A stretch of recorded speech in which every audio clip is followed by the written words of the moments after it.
ladies and gentlemen. Gwynn and Chris on this Thursday afternoon. Padres with an off day, kind of get to regroup after losing 2 or 3 to the Dodgers. Probably worn out after running around the bases so much last night. I understand. A little tired. But yeah, that wasn't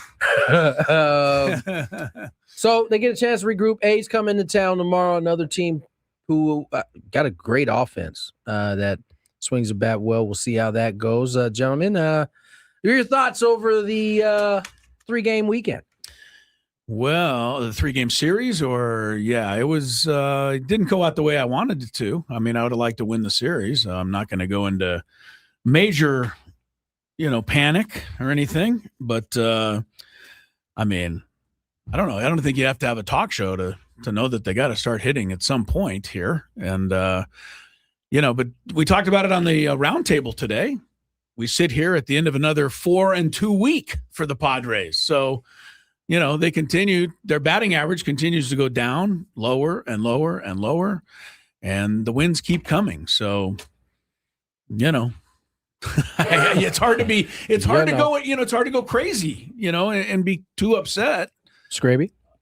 I thought that outside of yesterday's game, they put their best foot forward. They could have won 2 out of 3. You're a Mason Miller error away from either going to the 10th inning and seeing what happens. So yesterday, though, it was frustrating. I was there. Is it me or did Shohei, was he complaining a lot on the mound yesterday?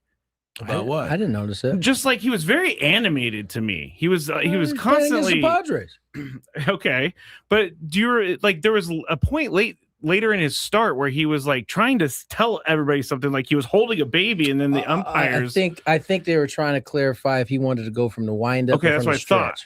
That's what I think. He was very animated. The umpires never use that mic and get on there and maybe give us a little hint of what's going on. Well, he also needs to be animated because he probably couldn't speak what he wanted to say. So, I understand all that. If you've ever tried, you're down in Mexico City and you're trying to get something, and you're saying, I want the. You say the English version of the Spanish word and they don't know what you're talking about. So you just get, no, I want that.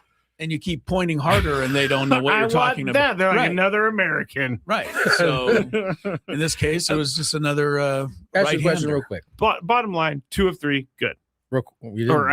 They could have won 2 or 3, so I'm not too worried. Question. Well, you should be. Can you hear me?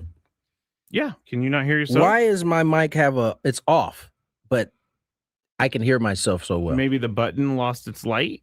Well, now it's on and nothing changed, so I can't even turn it off. You know what? It might. You are probably sitting at one of these mics next to you. Watch. Go. Is the other button This on? one's on. Yeah. Okay. Can I turn this one off? Sure. No, you can't. I'm sorry. We're doing this on the air. We're going to have to figure this out and break. You guys are even putting me to sleep, and I'm sitting in here. Hey, so this, that can't be good. You would have to bring a new mic. We'll figure it out in the break. That's fine.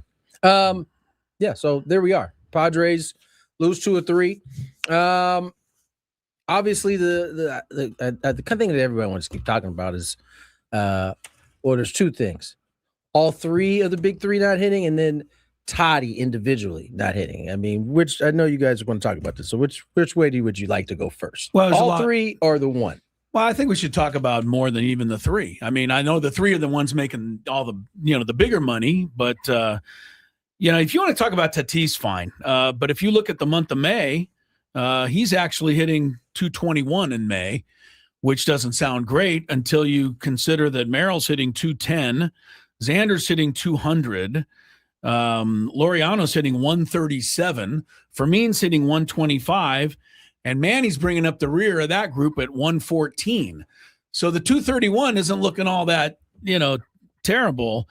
It's really remarkable. I mean, honestly, Tony, I looked at it today just to try to make my point to myself. They are hitting below the Mendoza line as a team. Are we just talking about? We're just going to do the May stuff. I'm just doing batting average for now, but they're at 198 for May. But the record is 10-9. So how do you couch that as a team, as a manager, as a fan? I mean, 10-9 is nothing wrong with that. They're, right there in the hunt for the playoffs. And obviously we know they're going to hit better at some point. But it's starting to we're coming up on 50 games. So when do we get, when does our patience get rewarded? I think it's starting to, at least be on my mind a little bit. Skraby? I'm trying to not be negative in this whole thing, but as Kevin Acey's newsletter said this day, it seems like Fernando's going backwards. He's Benjamin buttoning his hitting career, and he's not hitting the ball as hard as he was anymore, and now he's hitting more into the ground, and I am getting worried. About him? About Fernando. Just him. Yeah. I think Manny will get his numbers.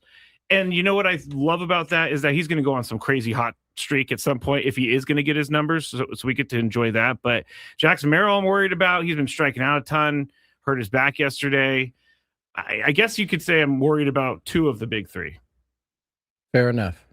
I'm tired of having this conversation. So we all are. I mean, we're just trying to talk about the elephant in the room. Is it an elephant in the room if it's been addressed every day? Yeah, it's a big one. We can see the elephant. Well, I know. It's standing there. It's not going to go anywhere. The elephant is going to stay in the room until standing right there. They actually hit. Yeah. Yeah, I mean, I'm trying to put the positive spin on it. The fact that, with all of this happening, they're winning in general. So, so be it. I mean, I don't know. Really, somebody, on the round table today, they said, what should we do with Fernando? And I mean, it was, I threw out was it you who brought it up? I think it was pretty across the board, the same thing, really, which was, there ain't nothing you can really do about it. But we all tried anyway, and I went with Skraby's idea that he get some rec specs. And thank you. And honestly, Tony, that was your idea originally. Yes. Yeah. I passed it off as my own today. I was like, oh, Chris, I didn't throw him under the bus. That makes more sense than it came from him. I didn't throw him under the bus. We were watching something, and there was a guy. It was Aaron Ashby pitching with the rec specs. I was like, and someone on the chat, I was like, maybe Fernando needs glasses. That's what he said. So. Honestly, I know he probably doesn't need glasses, but he's missing the ball by so much. Maybe he's seeing. Is he missing the ball by so much? The only reason I know is through the launch angle and the results. But he's not missing it. He's hitting into the ground. That's not missing the ball. Technically, I don't necessarily think it's rec specs. I think people said, I think Woodsy thought that he might do some good time on the couch in a therapist's office. That was also brought up. I don't know that maybe who knows what's even being tried. We don't know. I think at this point, same thing I said a week ago. I mean, you only have to stop talking about it entirely and just tell him to go and see the ball and hit the ball until, it starts locking in for him. Because I think at this point, it's got to be analysis or paralysis by analysis, right? Because everybody's probably got a thought. Yeah. His kids are probably, giving him thoughts and ideas, and it's got to be, getting to a point where just go out there. And they said, what should we do? We're not going to do anything. You're not going to take him out of the lineup. You're not going to start batting him ninth. So, keep running him out there until it turns around. You guys want to go more? We can go through Kevin Acey's newsletter. I'll give you some of his tidbits. What else has he got? Padres have 10 players with at least 100 plate appearances. 6 of them have a batting average of .215 or worse. Toddy is not one of them. Right. 6 of those 10 players have also an OPS of .603 or worse, and that does include Toddy. Yeah. Of his past 70 plate appearances, 41 have ended up in a ground out or strikeout. His 55 balls in play at 100 miles per hour or harder are tied for 8th most in the major leagues this season, but 30 of those have been grounders, which is 2nd most. Of his past ones get deep. Of these past 16 hits, 13 have had an exit velocity of 89 or lower. 6 of those have been grounders. Anyway. Yeah, it's too much. It is. It really is too much. I mean, the facts are the facts, and they are a second place team. And I think that's where they looked like they were this week. I think that could be the bottom line of all of this. We can talk about the hitting. We can talk about what went wrong and one error that was made. And the Dodgers are better than they are at the moment. They beat us 2 out of 3, and we'll see them the next time down the road. But you're a second place team, and there's nothing terribly wrong with that. And I think we all know what they need to do to get back and look more like a first place team, and that's hit the way they're capable. Enough said. I think that was very well said.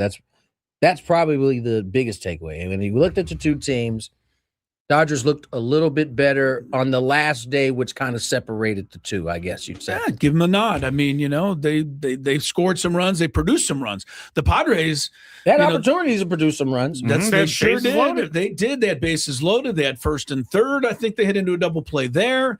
You look at the 3-game series. The Padres offense ultimately consisted of 3 swings of the bat, a solo home run and 2 2-run homers. So, you got to find a way to, score runs other ways. But this isn't anything that I'm not inventing anything. This is everything that everyone out there can see for themselves. Yeah.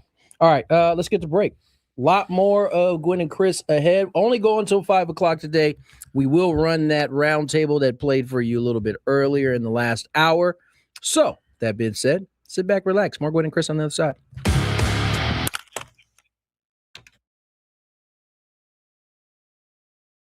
The gondola pulls in. Yeah. It goes very slow. Yeah, it slows down for everybody. Really slow. As we're getting off, over to my left, there's a couple getting in the gondola, going up the mountain. So it's the opposite for them. They're standing there. The gondola comes up. The door opens. You step on. Well, there was a commotion. Uh-oh. There was a commotion. Someone fell? There was a commotion, and Lori goes, "Hey, there's a commotion." She said commotion? I don't think she said that, but we go kind of not hustling, but walking over there quickly. There's a lady who has fallen as she's trying to get into the gondola. She's now got one leg in the gondola. Oh, no! The other leg and body trapped underneath the gondola. 90. No, she's probably in her late 50s. How do I say this best? Oh, she's heavy set?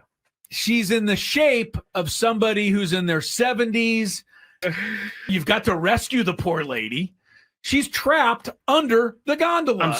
Of course, as soon as she falls and there's the commotion, the guy running the station stops the gondola. Okay, I was going to ask. Which means everybody on the mountain and 4 miles away has to stop. Everybody has to stop while we try to extricate the lady from the gondola. Okay, let me ask you a question. Underneath the gondola. She's got one leg on the gondola. The rest of her body is underneath the gondola.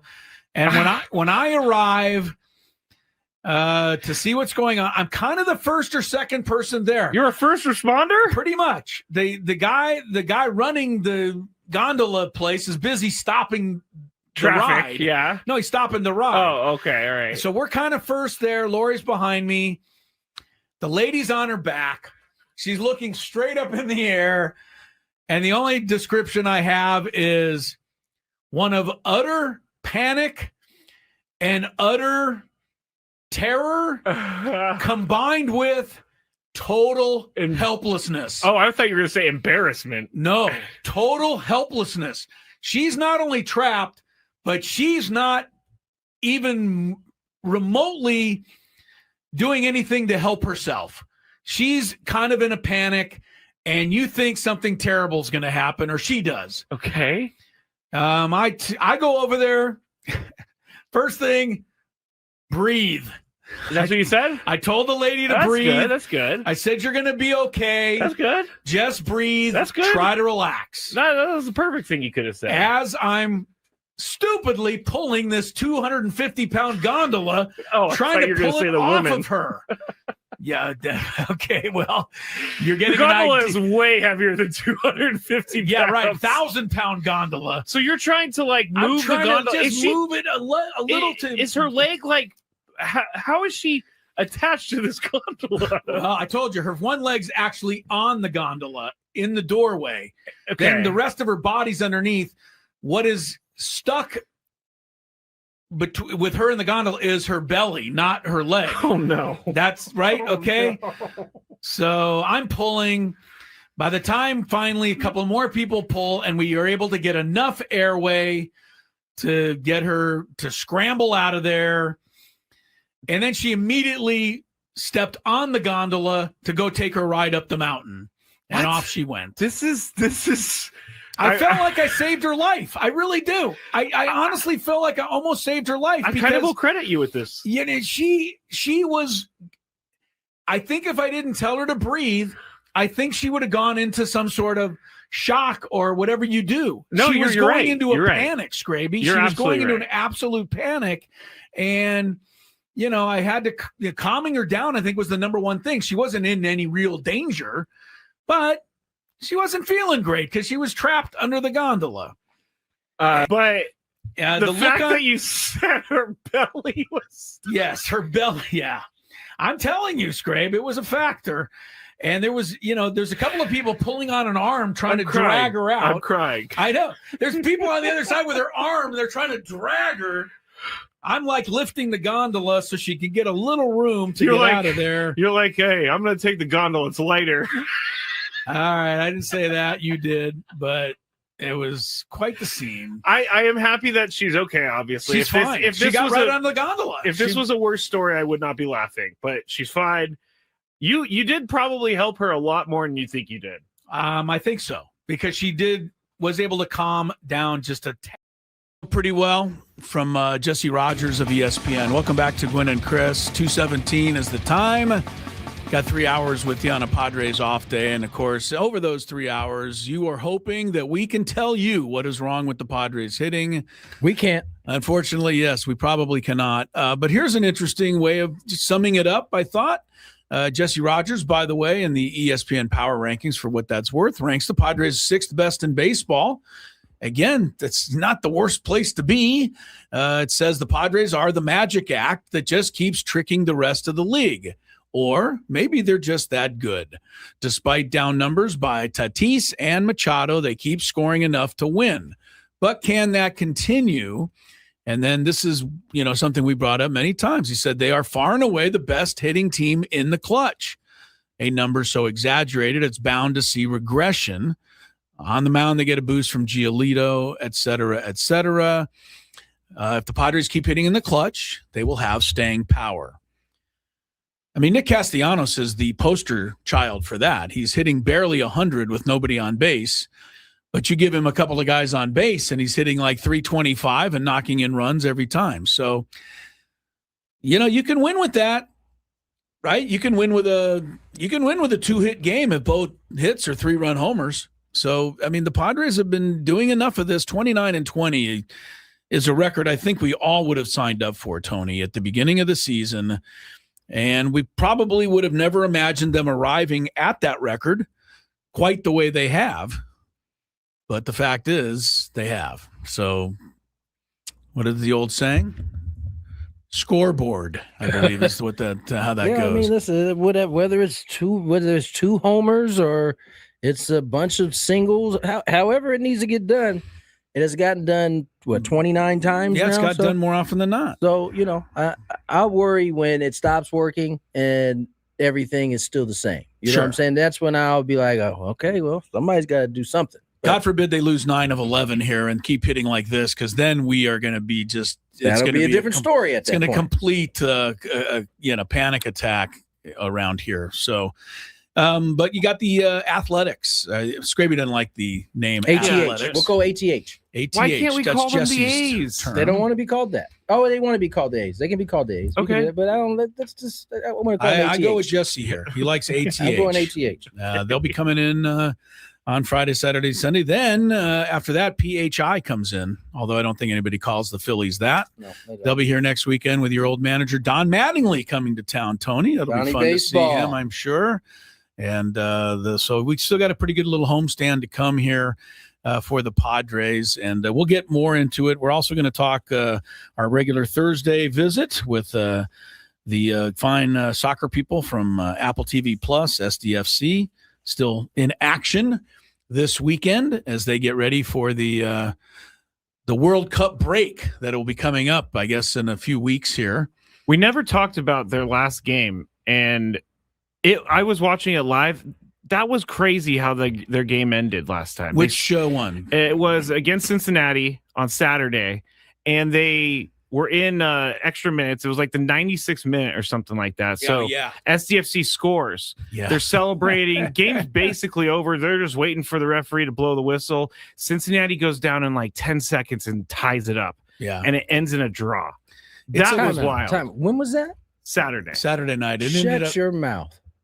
I thought I saw Oh, LA. I was like, what did I say? yeah. I You thought we saw won that one? SDFC score the goal. And you went. Cincinnati ran down Yeah. and tied it up. No, they did. Shut Like up.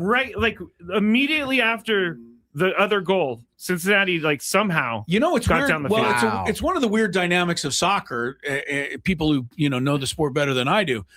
There's really no official restart to play, right? You score a goal, guys celebrate, but you can run in there and grab the ball, right? Because you see when the team, they you have see to when blow a the team's whistle for you losing. to start, though. Yeah, I imagine you got to at least wait for a whistle, but I think once they were ready, the ref just blew the whistle. I think the San Diego was still kind of giddy Celebrating, yeah. about the I goal. definitely think they were still Yeah, celebrating. and Cincinnati ran down there and it was tied up. That's not good. That's Yeah, not good. well, it's your fault. But it was Evidently, his. Tony, It you is. turned it off. Yeah. It was the I- Ingvartsen Well, guy. to be fair, I wasn't actually watching the game. I saw it Oh, come you across just saw my the phone. highlight? Yeah. Okay, so you figured. So yeah. I was like, oh, there's no time left. There's no way. well, we but lost you that also game. know that the extra time now in MLS is like 36 minutes per game. So Well, it said +6, and it was already in 5:45. So I was like, this is it. It's over. By the time Cincinnati Wow. gets the ball, they're going to blow the whistle. For some reason, they let it go just Yeah. long enough for Cincinnati it's to tie been it up. it's been a strange year for SDFC. I think they're 4-5-5. They're still trying to get right back to 500. Hopefully they can do that this weekend. We'll talk some soccer for sure.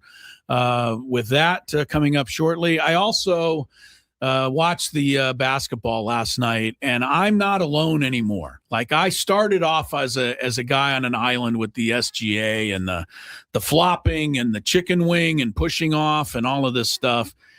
But if you go anywhere pretty much on Twitter or Instagram today, you can find a full package of him taking jump shots in the game last night and then just flat out throwing himself on the floor. And it happened, I would say, a dozen times, if not more. I'm going to go look these up because I haven't And seen them yet. It really is remarkable. Now, there's a couple of times where he's driving in the lane and there's guys around him and he falls down and he got a couple of calls that way. The rest of them are just simple jump shots where there's a defender there, but why are you laughing? Did you see one? Or am I just... I'm sorry. He goes up for a jump shot and he just falls in a heap. That's what I just said. I know. That's exactly what he's doing. And you can watch it over and over and over again. It's not once. It's not twice.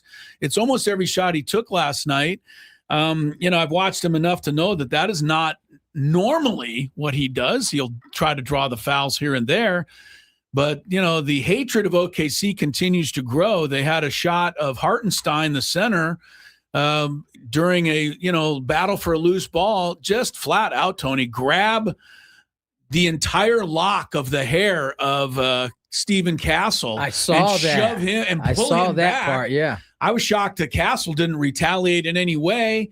The officials didn't call anything. Maybe that's not a foul. I don't know. So anyway, the hatred continues. They did win the game. They are a great team, but they are really polarizing the NBA right now. The only thing that I'm really enjoying about watching them is our guy Caruso, because this guy, he is, Tony, the very definition of what every team in the NBA should have, and that is a guy that wins the game for you. And I was so happy to see Reggie Miller last night, who I think we all have a lot of respect for him as a great player and longtime broadcaster. He's a good broadcaster, too. He is. And he said straight up last night, Tony, and I know you'd agree with him, he said SGA is going to get all the headlines. He's scoring the points tonight. They're going to probably win the game. Reggie Miller said, I'm telling you right now, Caruso's the reason they won this game. And it just was over and over, him making plays, knocking a ball loose, diving on the floor, hitting a three when you really had to have it. I just absolutely really enjoy, and I think anybody who's young and is learning how to play basketball, you got to improve your shot, perfect your shot. You got to be able to score. You got to do those things. But man, just watch Caruso play. You do some of those things on the floor, you're going to have a successful career if you have any talent at all, because he is just he's amazing to me. I love this guy, and that's saying something because I don't like the team he's playing on. So I kind of go into the game generally against OKC, but I watch Caruso and I just enjoy it. Yeah, listen, Caruso is always going to be my guy. I got right. a picture with him at Petco over here when he came last year. But yeah, man, I mean, I enjoy watching Chris because he's self-made, and it's in a lot of ways the same way as Austin Reeves. It's just Caruso's probably a better all-around player because he defends. He's defended Wemby. He defended Wemby the entire first game. Yeah, and I know Wemby scored his points, but Caruso made him work for everything he got. Yep. So Caruso's fantastic to watch. These are two. This is going to be a really good series. Despite SGA doing what he does and it's still going to go. Great if they could just play the games because they're really good games. They're playing at a high level. That's the thing is they're still good games even with the shenanigans going on. Yeah. You still watched. I loved it. Yeah. I enjoyed every minute of the game. I just don't want to see those shenanigans. And I think, somebody brought it up this way today, Tony, and you may feel some type of way the way I do. But, SGA now has one more league MVP award than Kobe Bryant. And I mean, to me, Kobe Bryant stands for everything right with basketball. And SGA right now is not projecting that least as an MVP. That's not SGA's fault. That's the people who voted's fault when they just gave it to Steve Nash on whatever year it was. Kept giving it to him, So that's either here or there. Listen, I don't like it either, and it just happened to my squad, but I don't think we get a reprieve from it at least until next year. So we should all they're going to keep winning, right? They're going to do what they do. They may win, they may not, but I don't think the refs are going to now. Here's how I look at it. I wouldn't feel right if game 3 on, they changed up how they have been reffing. If every time he falls down, they call a flopping technical? Right. They either do that or they don't call anything. Well, if they called the flopping technical, he'd be out of the game in the first quarter. So that would be the end of it. But I wonder how difficult the offensive flop is to call. It's easy to tell when a guy gets hit and he embellishes. A lot of times when offense, you're like looking at him afterwards. The shot's out of his hands. You're kind of you got to follow to see if he gets fouled. Ball, right? You're not really looking at this stuff. You watched the video that Skraby watched, and I think you're going to kind of see it. I'm gonna check it out. It was pretty. Skraby, get that video queued up for me, buddy. Kind of obvious last night, and I don't know if even SGA had to after some the of game. These are legit, I will say, but the first one you'll see, Tony, is he goes down like a sack of potatoes. He doesn't even get. Here's another one, and he just goes down. Yeah, I tell you what. At least he could have. One of the things Kobe used to get in trouble for, especially when they started calling offensive foul, when he'd shoot and get fouled, he'd flail his arms. Yeah. At least he just kind of went down his body Well, SGA can do the arm flail as well. He's got a full range of game when it comes to that kind of stuff. But he's like an inflatable tube thing that just gets all the air turned off, so he just falls to the ground. Well, he's such a good player. He doesn't, I've said it before. He doesn't need to do it. Just go play your game. You're going to be great. But anyway, that series is 1-1 tonight. I don't know how much bigger of a lead the Cavaliers could build over the Knicks if they plan on trying to win the game tonight, but it's going to be something to see if they can come back from what happened to them in game 1 as that series continues as well. Williams got hurt again in last night's game? Williams got hurt, but the Spurs evened it out by their young guy, Harper. Ron Harper's kid. He went out with a hamstring. They both went out with a hamstring. And he'd been replacing De'Aaron Fox. Fox didn't play the first 2 games. Harper was playing and doing great. And then he went out of the game. So it was kind of an even Steven on the injuries last night. Yeah. They suck. Hartenstein, though. That was a classic. I mean, I don't think Stephon Castle liked that. That was one of the nastiest best dunk ever. Dunks. Best dunk ever, Tony. I'd put it up there with anyone I've ever seen. I feel sorry for my guy. Hartenstein was the guy who got dunked on. Hartenstein, what a dunk that was. Did you see that one, Scrape? I'm watching it right now. It's going to come out of nowhere. You know when it's bad when the broadcasters when Castle set up, I'm talking about when he jump stopped. They were already going, Reggie Miller practically leaped out of his seat and tackled Jamal Crawford sitting next to him. I mean, and Reggie Miller's seen a few plays, right? I mean, he's been on the floor with Michael Jordan. 100%. So this even got Reggie Miller's attention, and it should have. First off, he makes a great fake to his right. He does. And then he takes off before the lower circle. He's not even in the circle, and he just throws it in. I was literally threw it in the basket. And then they showed 12 replays of it, and all 12 were worth watching. Like, it wasn't overkill. It was not overkill. I got a push notification on my phone that says "Dunk of the Century," and it's right up there. ESPN always does that. So Yeah, right. They do. I didn't look at it. You're right. Yeah, this was one that's got to be in the running. All right, more Gwynn and Chris coming up on 97.3 The Fan.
a sports court today.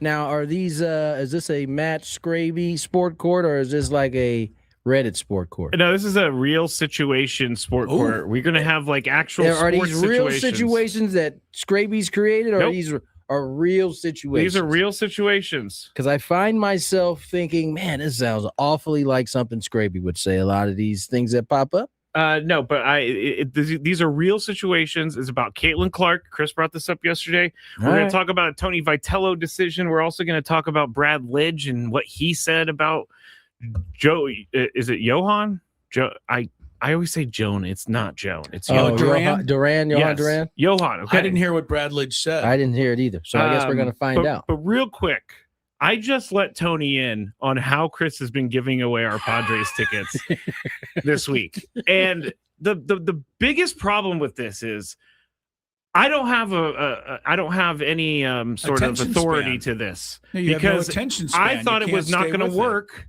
and it has worked, Tony. It has worked. It's very complex, but I think does I was work. here for the first one. It the honestly first is- iteration of it. You're making it more complex than it is, Skraby, and I think that's why you're getting into trouble. But Skraby said that people are, on the chat saying, hey, I'm not smart enough to answer these questions, and so I'm being left out of the possibility to win Padre tickets. And so I told Skraby, I said, do you want me to ask one for dumb people today? So I don't know that that's the way we need to go either. I'm not mad at it anymore because I've been proven wrong that this does work. I just you haven't come to appreciate it yet. yes, that's a great way of putting it. But you know He's what? just not good I don't at have a math. leg to stand I think on. that's what it But the boils math down. is simple. The thing that's getting him, Tony, is he has ADHD. I was about to say but you can't also stay said you with the guys stay question. with it. It takes a minute or two for all of this the question to be revealed. And so he lashes out at you. Yeah. Questions. I didn't lash out. He's like, get to the point already. You kind of been clowning his questions a little bit. You've been clowning it. We'll see if we do it again today. Maybe Maybe I'll just do something for you, Skraby. Or either that, or why don't you come up Hey, with you can dumb it down for Skraby a little bit. I'll try. I may try to dumb it down for Skraby, or we can just use a Skraby question from yesterday's Chris versus the fans. Oh God! Did he have a Yeah, He I had messed a up. I complete messed up. brain cramp, I messed and up. he did not react well to it, Tony. But hey, no, hey! He was I upset. actually took responsibility for it. Skraby, I've seen this show before, man. I took responsibility for it. I've but seen you get called down and It wasn't that, Tony. It was that he went into the pity party for a while. Yeah. I did go And into the so- pity party. You do that because- too. Well, because okay, this is a much larger thing. Because Chris's question has brought out the mathletes out there that want to tell me I'm dumb because I can't figure it out. So I've been bombarded with people telling me I need to go back to school for math. So I'm bombarded with that. So you're a little sensitive about it. I'm a little sensitive. So yesterday I've been doing questions like since 2021, what Padre, blah, blah, blah. I didn't put 2021. So I asked what Padre has the overall single season strikeout record. And he said Kevin Brown. I go, nope. Blake buzzed the Snell. buzzer. And then everybody got into the No, comments. he was like, what? That's crazy. Blake Snell? Like, I know Kevin Brown had like 250 something. Yeah, I had to look it up. I didn't say it since 2021. But you would think that I'm like a Jeopardy host or something. They over were here. on your head, Oh Tom. my goodness! I would like to know actually behind the scenes if when they record Jeopardy, do they ever have to stop down because Ken Jennings messes up the question? Probably It's not. got to happen. No, it absolutely has to happen. He couldn't possibly read every single question cleanly. Yeah, there's no way. Every single There's night. no way. So Okay. they've got to have to stop down. It has to. It doesn't look like it when you see the final product, of course. But this is live radio, so It if we is. mess up, everybody hears about it. That's all. We'll see if we mess up in this next thing. Let's get to the sports we will. court.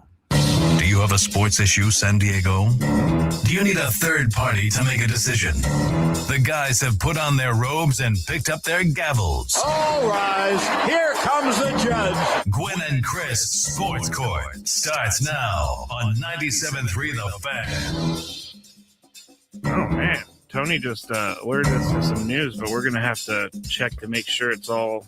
No, it's in the Athletic. It's It's in real. the Athletic. Go ahead. I mean, this is terrible news. NASCAR fans. Kyle Busch, age 41, passes away.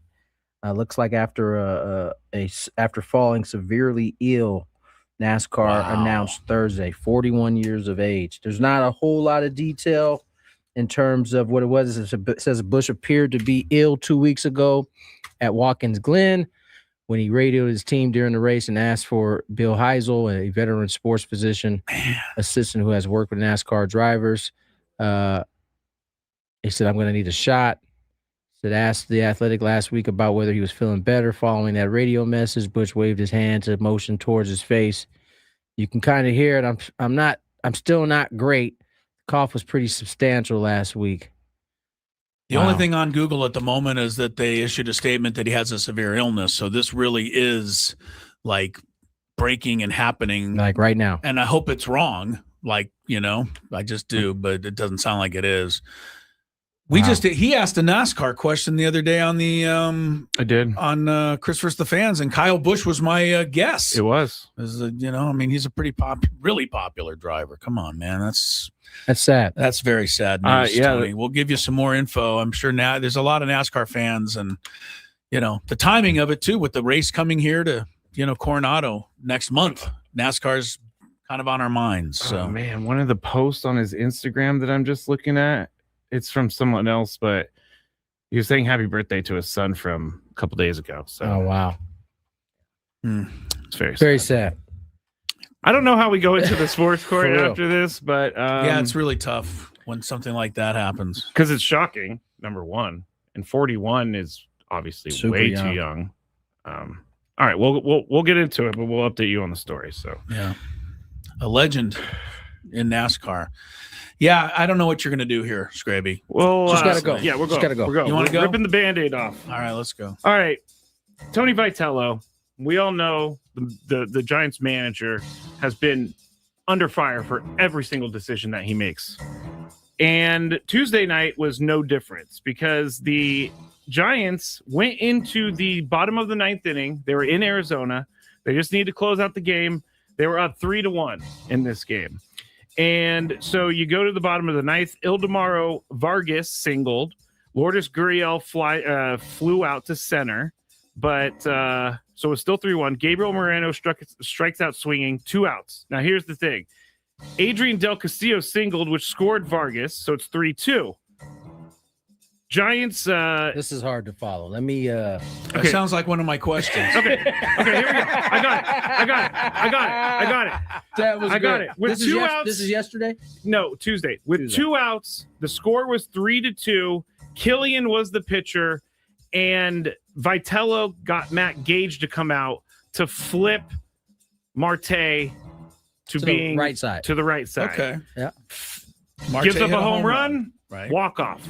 Okay. Fans are losing their mind thinking they should have never flipped Marte to the other side.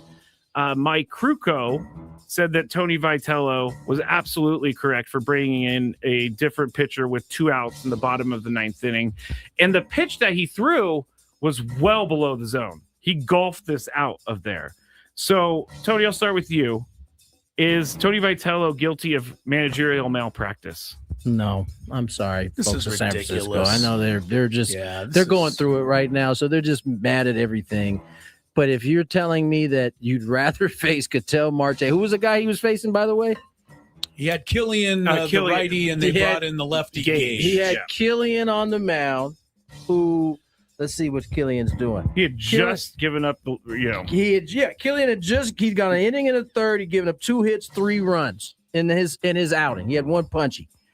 To face him left-handed versus Gage, who I think every manager in the big leagues would rather see Ketel Marte on the right side than they would on the left side. Can I just back that up? Please, have at it. That was the first home run of the year that Ketel Marte's hit against a lefty. That also speaks how bad it's going for the So come on, man. I mean, he makes the right move and it backfires. Well, yeah. I mean, that's just stupid. I mean,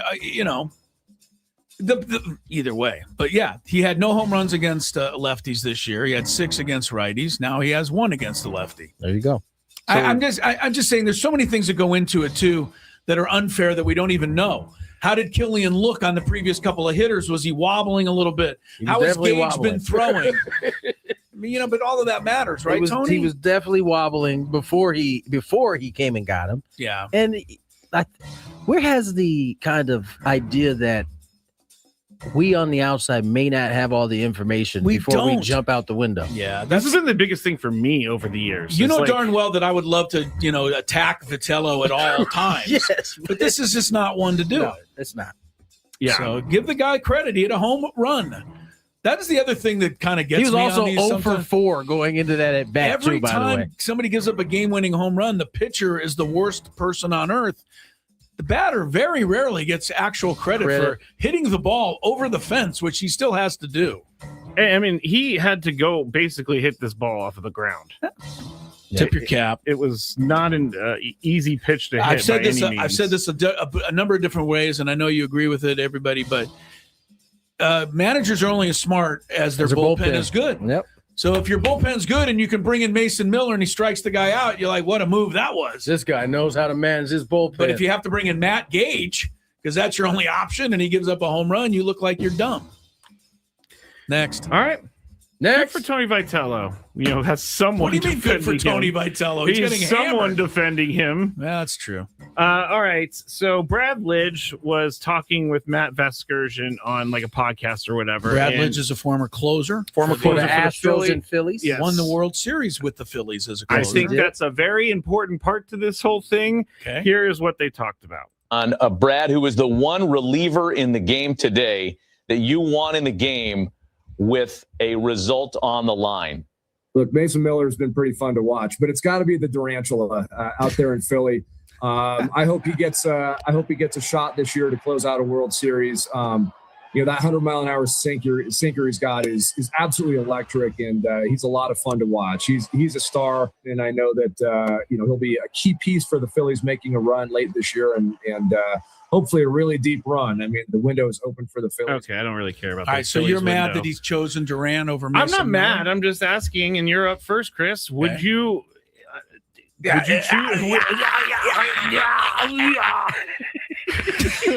would you choose I'm not quite sure how to answer that. Would you choose Durantula over Mason Miller? And you take yourself out of San Diego, Chris.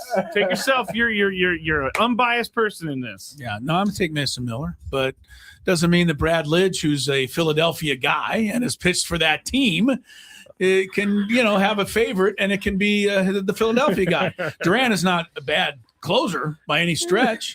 I just think Mason Miller is the best going right now. So I totally get this. I have no problem with it. Brad Lidge can, you're free to go, sir. But take with you the fact that one of my all-time favorite stories has to do with Brad Lidge. Tony, you remember it, but when Brad Lidge gave up the unbelievable 500-foot home run to Albert Pujols in the playoff, and they had to go back to Philadelphia or Houston. I think it was with Houston at the time. It was with Houston at the time. Right, so they had to fly back to St. Louis for Game 6 because Brad Lidge lost Game 5. And Brad Osmus, the catcher, said, "Hey, Brad, look out there." And he goes, "What?" And he goes, "I think that's Pujols' home run sailing by the window." That is hilarious. Leave it to the Dark Myth alum there to hit him with that trash talk there. But that is a perfect way to break the ice too, right? And just kind of make light of it, and so you can go on. For sure. Brad Osmus, a classic. I mean, I think I know where Tony's going with this. Tony, Where am I going? Mason Miller. Of course, Mason Miller is the best, but I'm not mad at Brad for. By the way, he watches. Was it Durant? Yeah, Durantula. He watches Durantula every night. Yeah. So in the same way we watch Mason and are just amazed at what he does. I'm sure it's the same thing for Brad watching him on a nightly basis. But I definitely would have Mason ahead. I think Mason. He's talking about 100-mile-an-hour sinker. You see Mason Miller's slider? Come on now.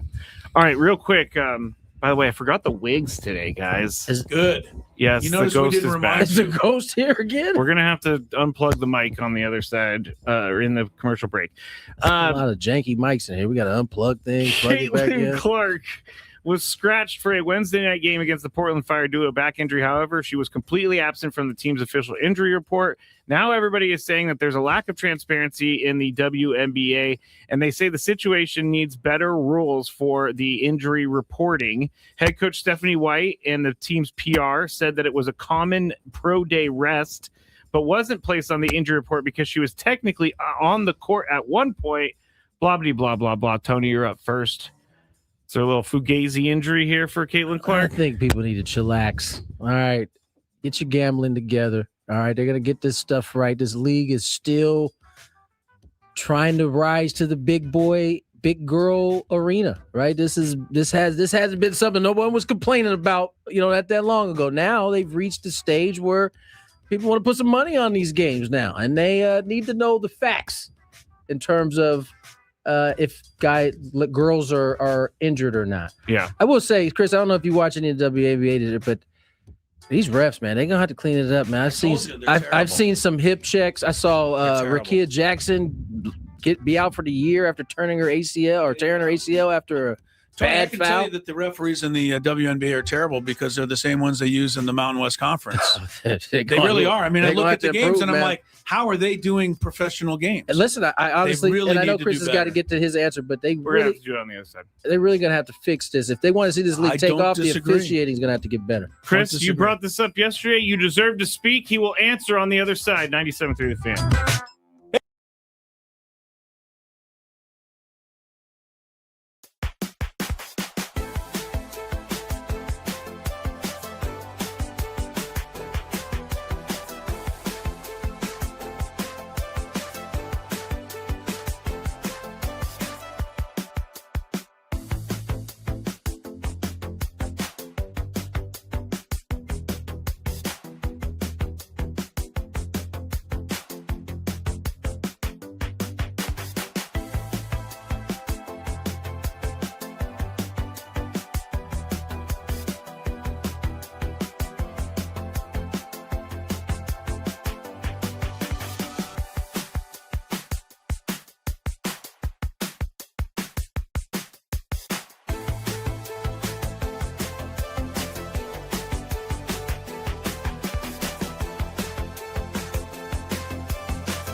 All right, welcome back to Gwynn and Chris. Certainly a bit of a somber note has struck here in the last 15 minutes. Tony got it first on his phone, and it is confirmed pretty widely now the passing of 41-year-old two-time NASCAR driving champion, and I want to say the right, Kyle Busch. His brother was Kurt Busch.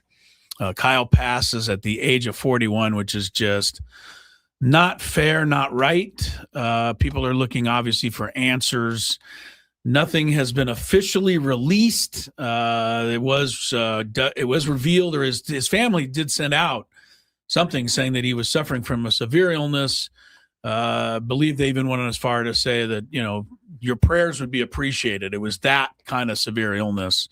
But we don't know exactly what it was.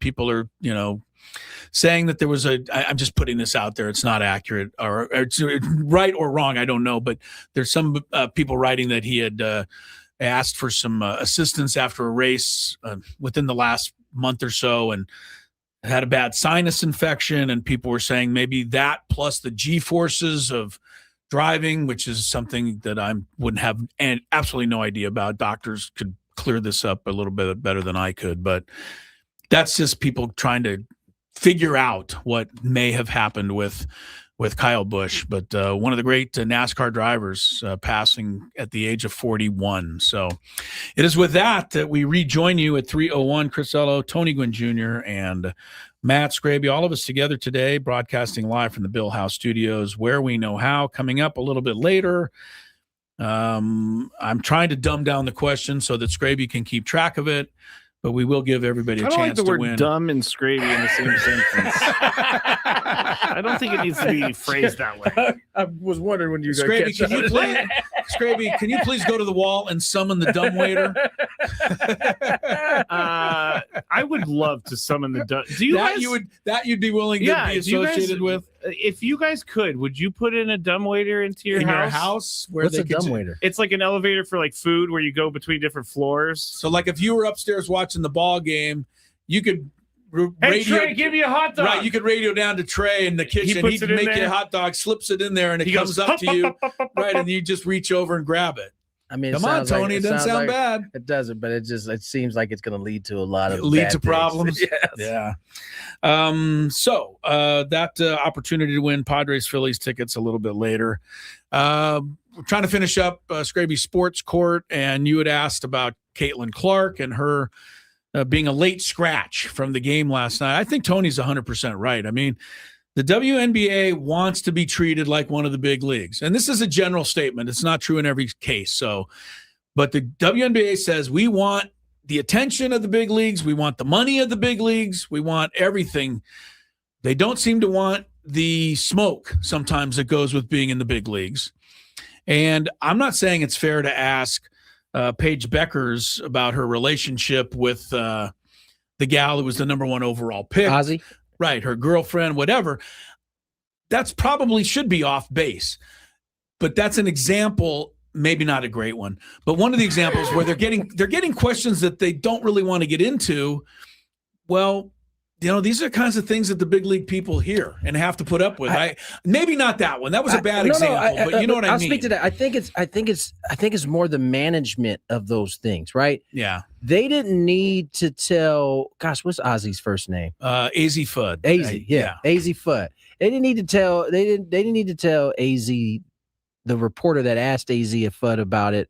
She could have responded herself. That's a self-inflicted wound, right? Okay. For them, right? Because Paige Beckers was asked about it the very next day, and she handled it like a pro, like you would expect it. Sure, it's our business, and we're moving on. This is another, I think.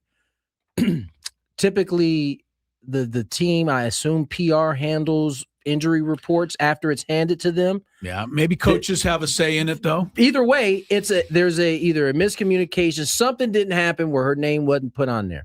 At this point, especially in 2026, you're not going to just fly under the radar, especially with the best. It'd be like Michael Jordan being hurt and them skipping out on telling and then the game starting and he's not in the lineup. He's not in the lineup, yeah, right? People are going to go, excuse me, is what happened here. I think these are growing pains of a league that's reached the the bright light stage now. Okay. Yeah. But they need to do better. They need to do better. They got to do better. Just as we said that the officiating has got to improve. I think it's all encompassing of their league. You watch their games and you end up as a fan going, what is going on out there? And you're not appreciating the game anymore. You know what it is? It's like it is funny because on the men's side, everybody's clamoring for 80s, 90s style game. That's exactly what they're doing in the WNBA. I saw one last night where the two girls, I don't like to say, the women were running down the floor, and one kind of got hooked up and turned one around. So the second one just went up and just two-handed her right down to the ground or the court. Right. I'm like, wait, what are we doing here? And they were nowhere near the play. Right. The officials were probably not watching. The officiating's got to improve. But yes, Caitlin Clark, you have to understand, is going to get, unfortunately, because there's enough goofballs in the sports media and the social media world, she's probably going to get questions that aren't great. And they need to understand that, look, you want access or we want the attention. Some of this we may have comes to put with up with some of it. Yeah. All right. So there you go, Scrape. Thank you very much. And your Caitlin Clark. They won the game, by the way, without her. So good for them. Are we going to do the Daily Gambit here? Yes. Producer. Yes, let's do it. If you're ready. Do you like money? I think about money a lot. Do you like money without doing anything? Winning. Do you want to make money while watching sports? I think Washington is a mortal lock. Washington! Woohoo! If you answered yes, this is your segment. Just don't blame us when you lose. Nothing is ever your fault. It's your game. Take it. Gwynn and Chris go through the top bets of the day in The Daily Gambit on 97.3 The Fan. We're broadcasting live from the Bill House Studios where we know how. Bill Howe. Chris, give me a Bill Howe. Bill Howe. That's not the Bill Howe. Different take on it. Different take on it, he says. All right, let's get into the bets from last night. Dodgers minus 1.5 against the Padres. We both went Padres. We were wrong. Over under 7.5 runs in the game. We both went under. We were right about that one. Brewers minus... Betting the Padre game under right now is fairly intelligent thing to do until further notice. Brewers minus 1.5 at the Cubs. The Cubs, we both picked the Cubs. Brewers won 5-0. That was a sweep for the Brew Crew at Wrigley Field. Yep. And Tony, you played with these guys, but I mean, Pat Murphy, say whatever we want. He's 2-time manager of the year. The Brewers remind me of the Padres because I just look at them and I don't see as great a team as the Cubs, but I see the Brewers beating the Cubs pretty regularly, and there they are in first place again. It's just a well-coached, these guys have developed so well. Like these guys, a lot of these dudes are dudes you heard of outside of Cherio and who was the other guy? Yelich, right? Outside of those two guys, you didn't know of any of these dudes before they got to the big leagues, but yet here they are producing. They don't even have. I mean, You know who I do like is I really like the second baseman. Terang has turned into a really good player. He can play. He was just a speedster for the first year, and now he's holding out there. He's bombing home runs. Yeah. They're a winning team, and they get 5 innings every couple of weeks from Mizorowski, and then he's tired and needs a rest and has a cramp. But 5 innings or 75 pitches, whichever comes first. He came out of the game the other day because he was tired after 5 innings, and I just against us. No, the next start, and I'm just like, next start. Well, listen, I was trying to tell somebody, look at his body, bro. He's not made to listen. Even Chris Sale is pretty skinny. Yeah, I feel like is more put together than Mizorowski, and he's been doing it for longer. Once he gets older and fills out, he'll be fine. But he is 6'7", 200 pounds. All bones. All bones and like how does he throw that hard?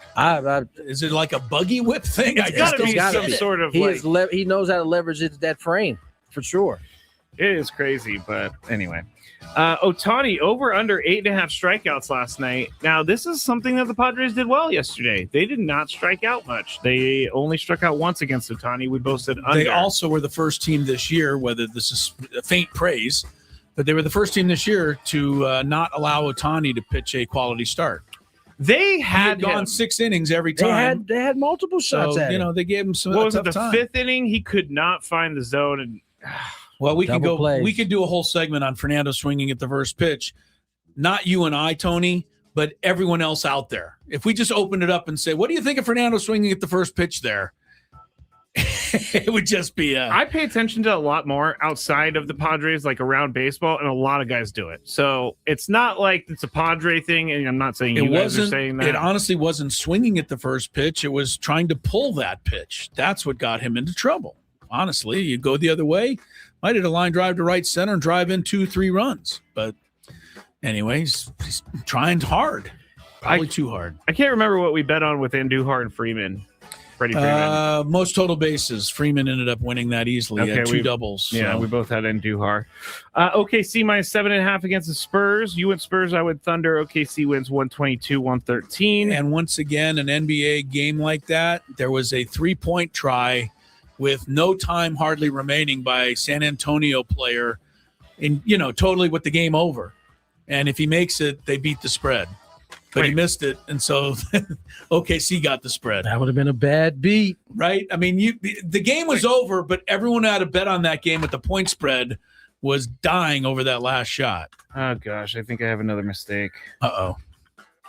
We still win the bet. What are you But talking Shohei about? struck out 4, not 1.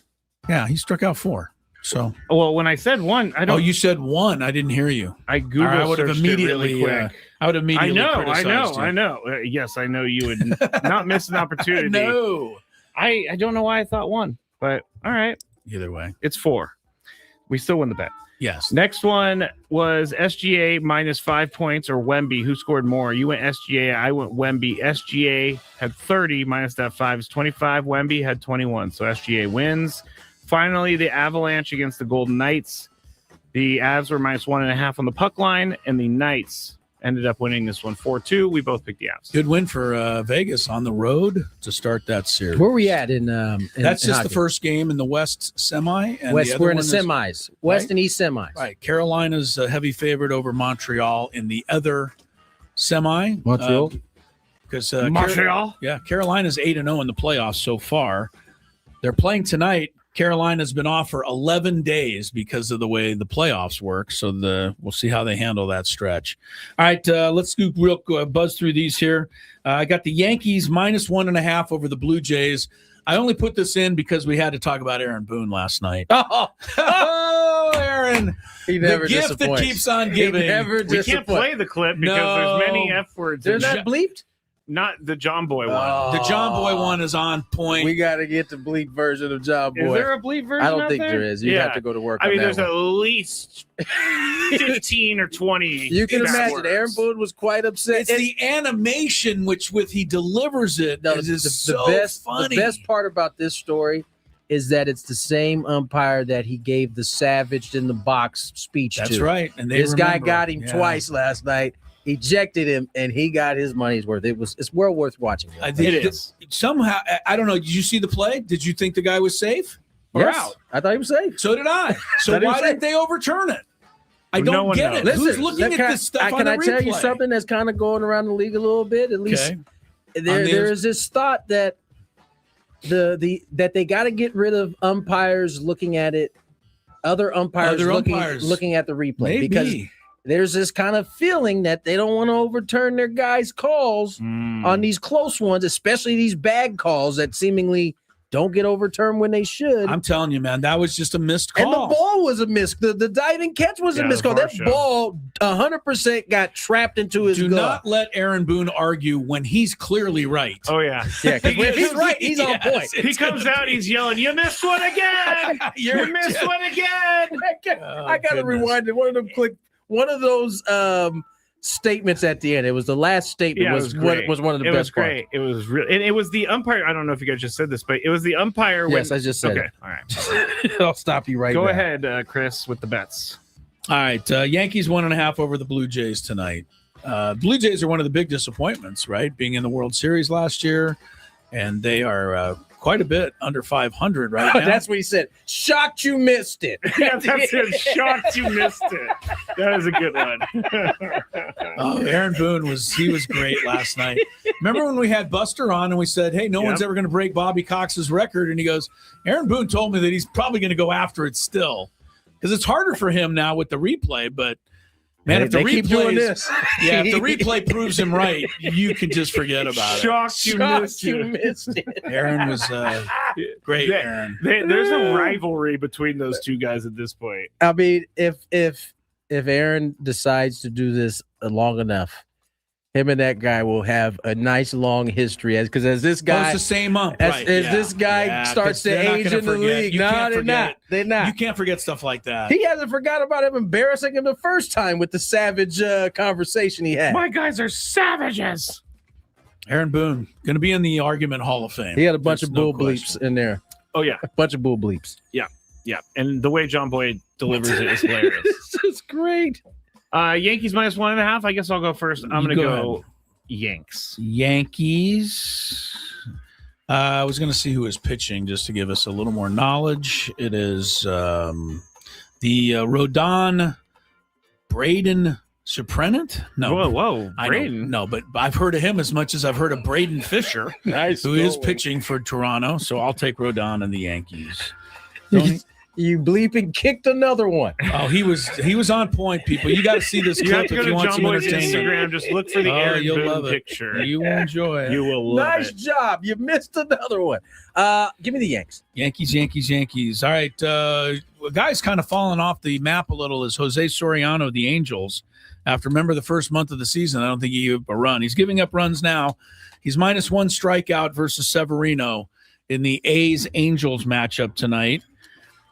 I'll take Soriano because Severino never seems to pitch well. Oh, no, wait. I'm taking Severino. Backwards. Severino doesn't like to pitch well at home because he hates the stadium up there. Yes. He's better on the road. I'll take Severino. Did you guys see the end of the Angels-A's game 2 nights ago? I did. Poor guy pitched a no-hitter into the 9th inning and then ends up with, a base hit, home run, game over. He ends up with a loss. Boy, that was tough. A no-hitter. Yeah. No-hitter, no win. That's like in a matter of like 3 pitches, too. Single ball game. Yeah.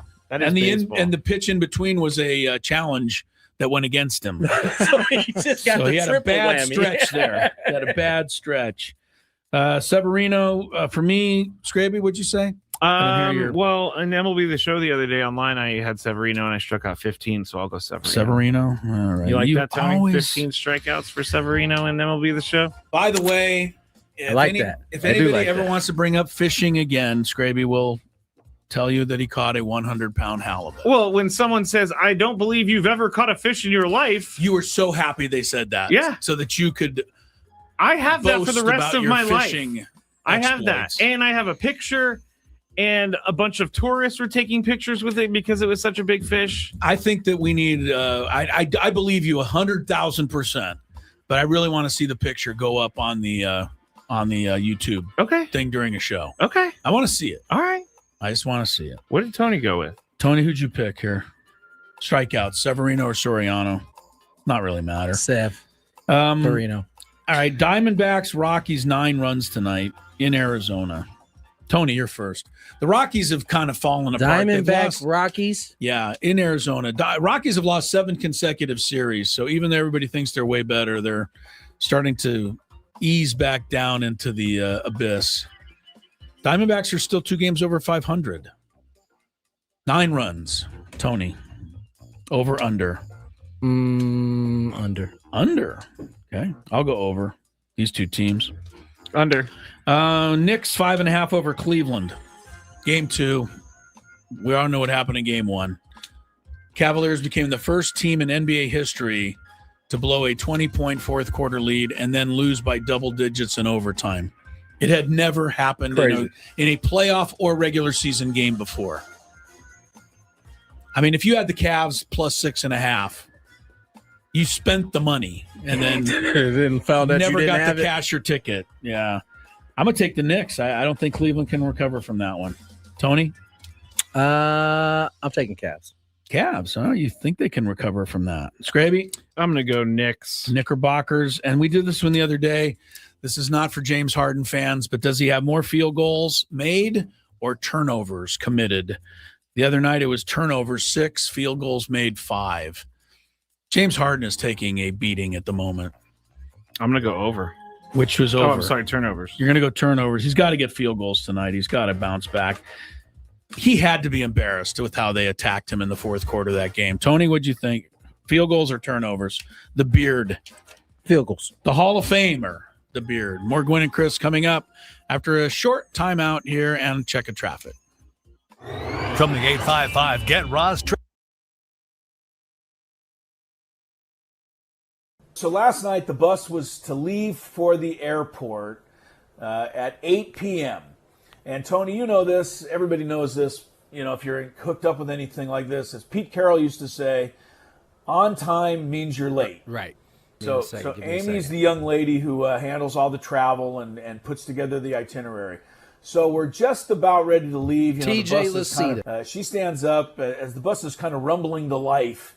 And she goes, okay, everybody get your passports out. I want to make sure nobody leaves without their passport. Because, again, you are talking to college kids here, and you don't want college them kids, to, That's who she thought she was talking to.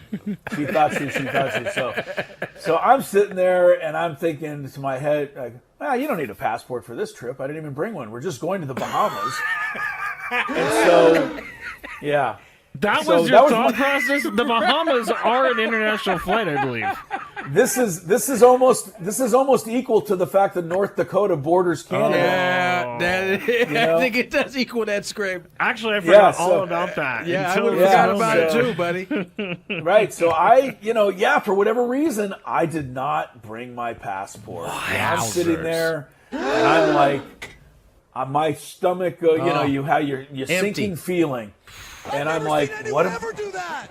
Yeah, thank you. And I was like, oh no, I don't have my passport.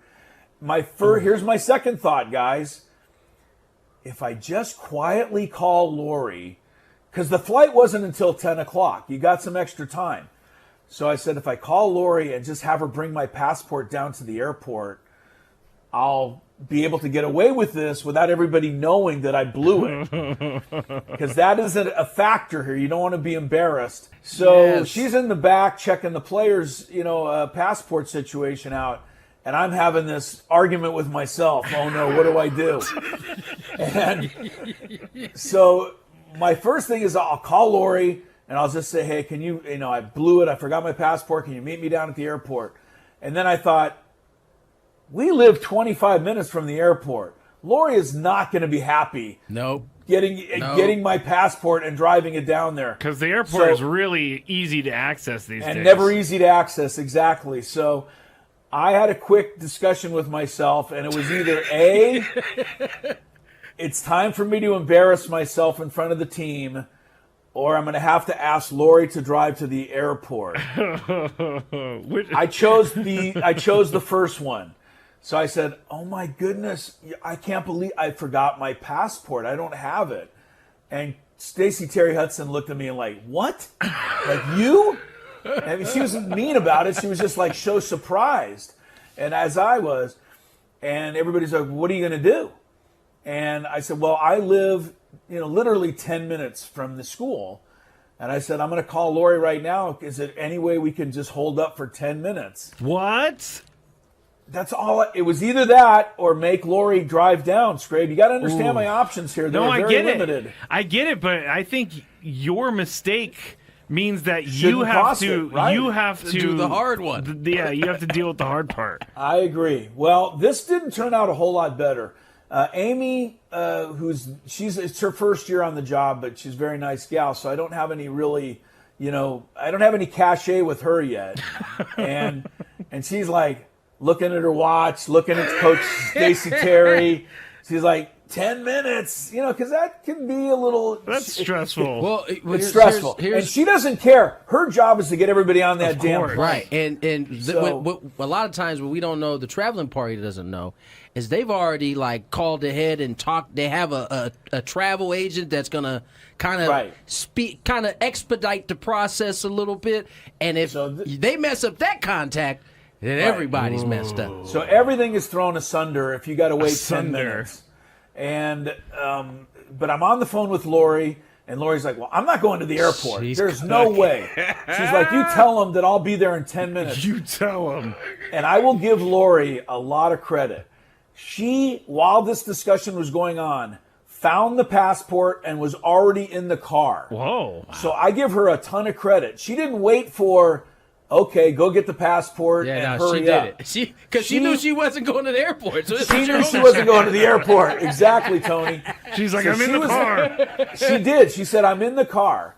So I told, Amy, and I got Lori on the phone. I'm telling Amy and Coach, I'm like, she's on her way. And I said, I drive this all the time. Matt Skraby. I think we got Mr. Balboa joining us here next segment, huh? Talk a little soccer? We sure do. Aztec for life. Aztec for life. Coming back to rejoin us later on in next segment. Marcelo Balboa will join us. Talk a little SDFC. Man, I did not know that game got tied. I was positive. Like, all right, we got another one. Good job. We won one. Yeah, 2 in a row. Wow. That is funny that you thought that they won until I was working. I was like, oh, okay, cool. We got that win. There's no way they came back. But apparently I was wrong. So we'll talk to Marcelo here shortly. If you love Mediterranean food, try Spiro's for authentic Mediterranean cuisine in Coronado or La Jolla for dining or takeout options. Visit spiroscuisine.com. We do have, was the Cavs, you said Cavs and Knicks tonight? Game 2, yes, Game in 2. New York. Oh, it's in, I thought they finished with a better record than the Cavs. Knicks have the higher right. seed, yeah. Second year in a row. They had the higher seed last year over the Pacers, and they lost in the finals. I was mentioning this to Skraby yesterday. The Knicks have not won the NBA title in 53 years. 1973. I mentioned to Skraby, the other team that won a title in 1973 that hasn't won one since is, that's right, these losers. 1973. I was like, it's not the Bulls. Who's he talking about? Yeah, the Dolphins and the Knicks both won the title in 1973 and have not visited the winner's circle since. What is it about Jalen Brunson that makes him so good? I can't put my finger on it other than he gets the ball and you try to guard him and the ball goes in the basket. That's all I know. The result is there. I think you have an angle on him and you don't.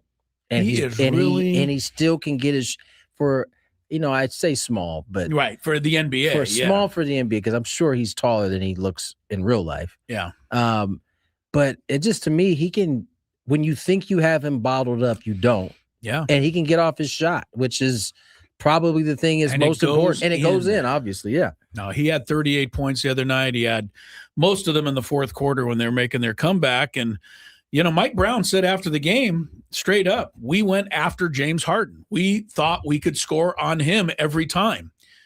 And most coaches will not say that, even though we know that's what's happening.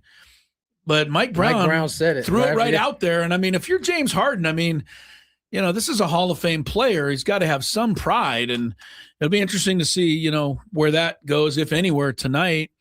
I hope the Cleveland coach is awake in the fourth quarter and just fell asleep at the switch the other night while a 22-point lead is getting away. And we refused to use a timeout. So he was taking a lot of heat for that. Oh, I guarantee he's going to use a timeout this time. I guarantee. He doesn't want that same heat. That's Chris, or should say Chris. Matt, you've been kind of stomping your feet about these World Cup tickets. Oh, yeah. Did you see with was it the mayor of New York did? Mayor of New York City. They bought 1,000 tickets from FIFA for $50. So they're going to be able to sell these bad boys for $50. And wait, so they had to pay full freight, the New York people? It said they bought them for $50. So I'm assuming that they're going to sell them for $50. They could turn around and please don't. I don't think they will. I believe they're also giving free. They're giving some people free bus and train fare because I know that's very expensive. It's funny how this is all kind of playing out, though. So Madami bought these. The city of New York bought these 1,000 World Cup tickets for $50 each, and before the news conference, even the New Jersey officials were not very happy because they're not getting the same deal apparently that New York is getting. And apparently Madami was kind of, I guess, played as smart, was very nice and said good things about the FIFA folks. And I guess New Jersey, mayor on the other side, she didn't say nice things. And so they're not getting that deal. It's the world we live in. It really is. So basically, people are going to be getting into the World Cup matches for anywhere between $50 and $1,100. Yeah, I mean, this is for sure. It is out of whack. I mean, it's crazy to me that the first match is less than a month away. I know. USA is playing Paraguay, real close to here. SoFi on June 12th. That's easy for me to say. 20 days from now, but there aren't people talking about it. Is it because of the controversy with the tickets? I think what? Listen, I think people are struggling right now. So they sure are, Tony, trying to go out and get tickets that aren't $50, and even for $50 might be expensive for some. So I don't. I think that's part of it, and I also think we just are in a society where we got so much happening day to day that it's going to have to come up on us, and then we'll be talking about it at that point. Yeah, I know that. I'm looking forward to the World Cup. I'm sure I always like to watch it, but I feel bad for the people that really want to go and support their country, their home, team, and being in the United States. I imagine there's a lot of American soccer fans who really want to show out and be proud to be part of it. I don't think they can afford it. 90% of them. FIFA not caring about costs for New Jersey residents isn't new. Said Steven Steinmug, a spokesman for the New Jersey governor, Mike Sherrill. This is just another reason why Governor Sherrill is working hard to lower costs on our own. So they're going to figure out a way to get the cost down in New Jersey as well. But I knew you were quite perturbed about these tickets. So. Yeah, I did see this earlier, and I do like the idea. I hope it goes well. I mean, non-transferable, that's very important too, because how many people are going to try to sell those things. No, let me tell you, man. These people are I mean, it goes back to the thing that a lot of people selling it because they need it. So, but then don't get the ticket if you need it at that point. All right, let's get to break. Marcelo Balboa, Aztec for life. See if he's going to be able to go. We'll talk to him next. SDFC news on the way. From the first pitch of the year.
closer for the Mets, is close to blowing a save. I assume he started this inning.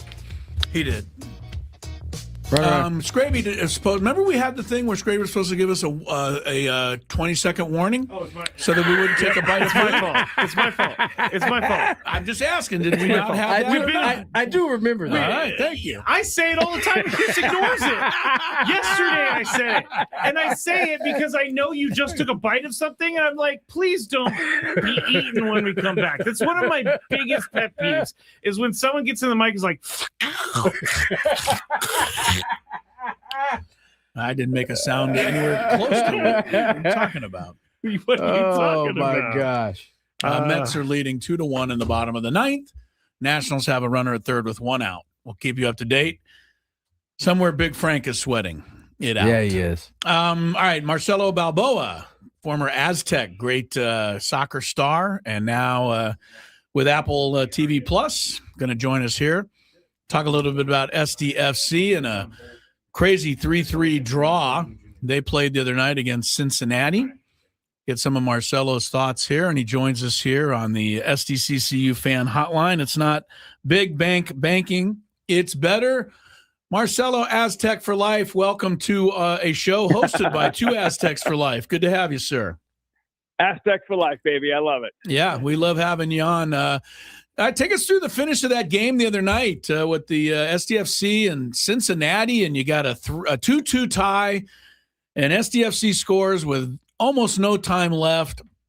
Everybody's jumping around and celebrating until Cincinnati kicks off, runs down the field, and ties the game before anybody knew what happened. Wow.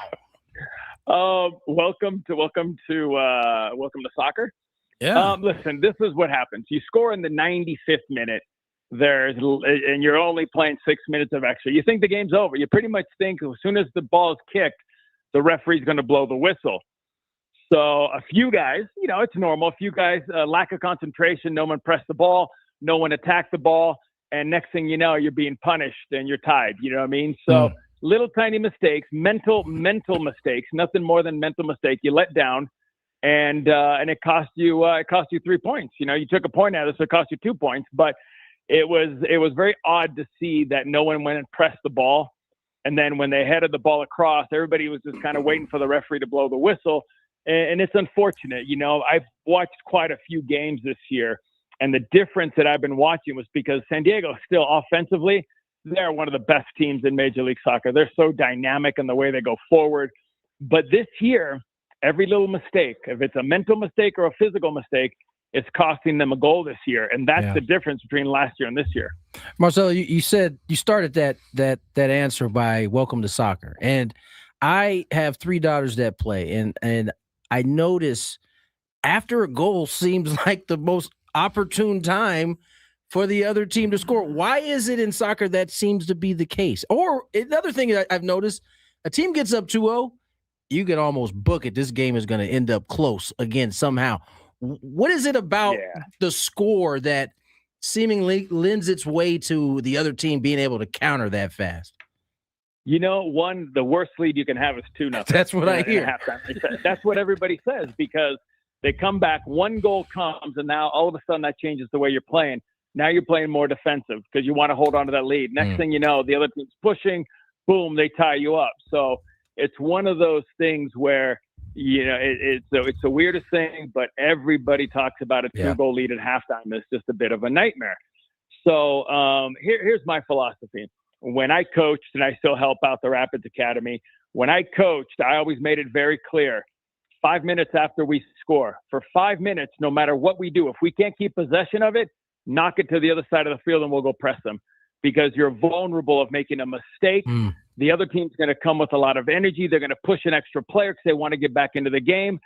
So for 5 minutes, you're still thinking about it. You go from excitement, your adrenaline's running, you're celebrating, to now you're trying to hold on to that lead. So mistakes were made. So I'm always very cautious of 5 minutes after we score, we have to be alert. We have to be awake. And if worst case scenario, put the ball down the field into a corner and we'll go press them there, but we'll get them away from our end. In a professional soccer, you're up 2-0. The other team's got nothing to lose. They're either going to get the third goal scored on them, or they're going to push to get that goal. And if they do get that goal, let's say a penalty, the game changes, your mentality changes, because now you're like, okay, one mistake, they're back in this game. So it's very mentally challenging when you get in a situation like that. Marcelo Balboa, Aztec for Life, and Apple TV, a soccer guy, analyst, joining us here. Soccer, our once-a-week chat. Well, we talk about it more often, but you Apple TV guys have been so kind to us to come on, and we just have the best time when we're talking soccer with you guys. Talk a little bit about where we're at now mentally. If you're a player in the MLS, you're going to play one more match here, maybe two, and then you're going to shut it down for a month. How are you going to handle that best if you're not involved in the World Cup? Because that's a little, you get your body trained, I would imagine, for, certain activity, and now you have to manage this coming up here. Yeah, one, you're not going to let yourself get out of shape. You're going to everybody gets a minimum of 3 weeks off, and then they're going to start kind of building up their preseason little by little. So it's like I said, it's not one of those things where you let yourself and you sit around the couch, you go to the beach for 3 weeks, you're drinking beer, or you're having tacos. It's nothing like that. It's one of those things where you get up and you do your daily routine, you go for a run. I can guarantee you that most of the teams will give each player a specific workout that they have to follow with weights and everything. Yeah. It will definitely give their body a little bit of a rest, but you can't let yourself, it'll be harder if you let yourself go when you come back 3 weeks or 4 weeks, and then you start preseason again. It'll be even worse. So I don't see that happening. I think modern day soccer will have each guy with depending on your age and your fitness level, what you need to do to stay, I would say 75% fit. And then when you come back, they will fill in that 25%. Marcelo, SDFC sitting in the 10th spot right now in the Western Conference. The next game coming up here against Vancouver, who's at the top. I know there's still plenty of season to go, but at what point do you start to worry about SDFC? I know they've had a rough go of it here as of late, but there still seems to be some time. But where is that time? How much time is there before you start to worry about this club? I don't worry. I'm a San Diego guy. When I put my prediction, I believe I put them in third and fourth, because winning the Supporters Shield is one of the hardest things to get to an MLS Cup. This is a team that, if this was the last game of the year coming up and you're out of the playoff spot, then I'd be concerned. If it's the last game of the year and you're one win away from getting into the playoffs, I wouldn't be concerned. I think this team has a target on their back. They were very good last year. They won the Western Conference, and everybody was gunning for them, at the end of the year. This year, they have a huge target on their back. People are playing them differently. They're doing different schemes. They're tactically putting different systems out on the field and how they're going to press them. And it's the second year is always much more difficult, but they've already went through those hiccups, and the beauty of it is you got one more game, and then you've got probably a month break, a month and a half break, where you can go buy some reinforcements.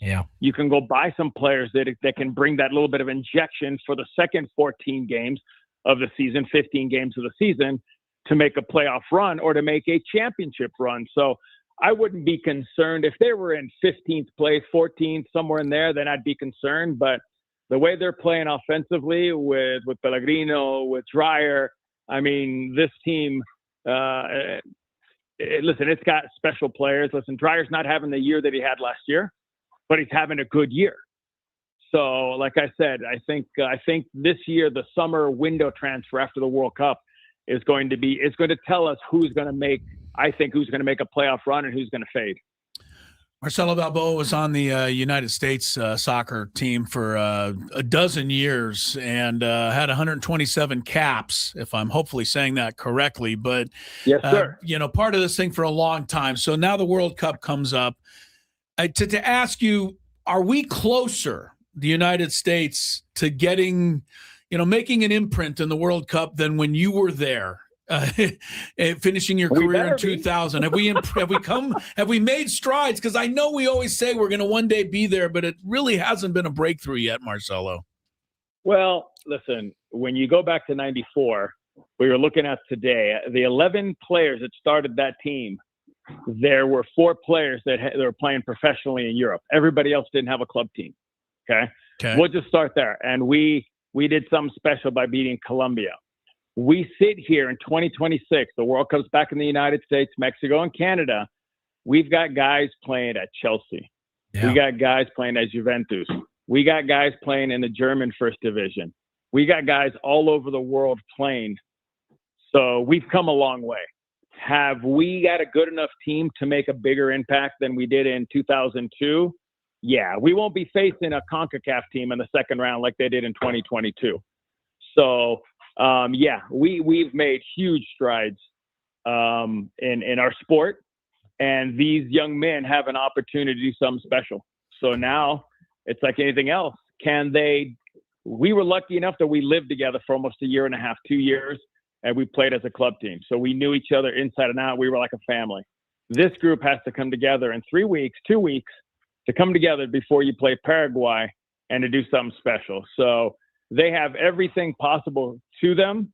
They've got every technology possible to help them get there. Now it's just a matter of putting on that shirt, feeling that pride, and making sure they do themselves and the rest of this country proud. Marcelo, I've noticed that the older generation of USA soccer players have had, some pointed, I guess, things to say about this new generation. Is there a disconnect between the two? Like, it just feels like we're not pulling the rope in the same direction at times when you hear kind of the back and forth that happens.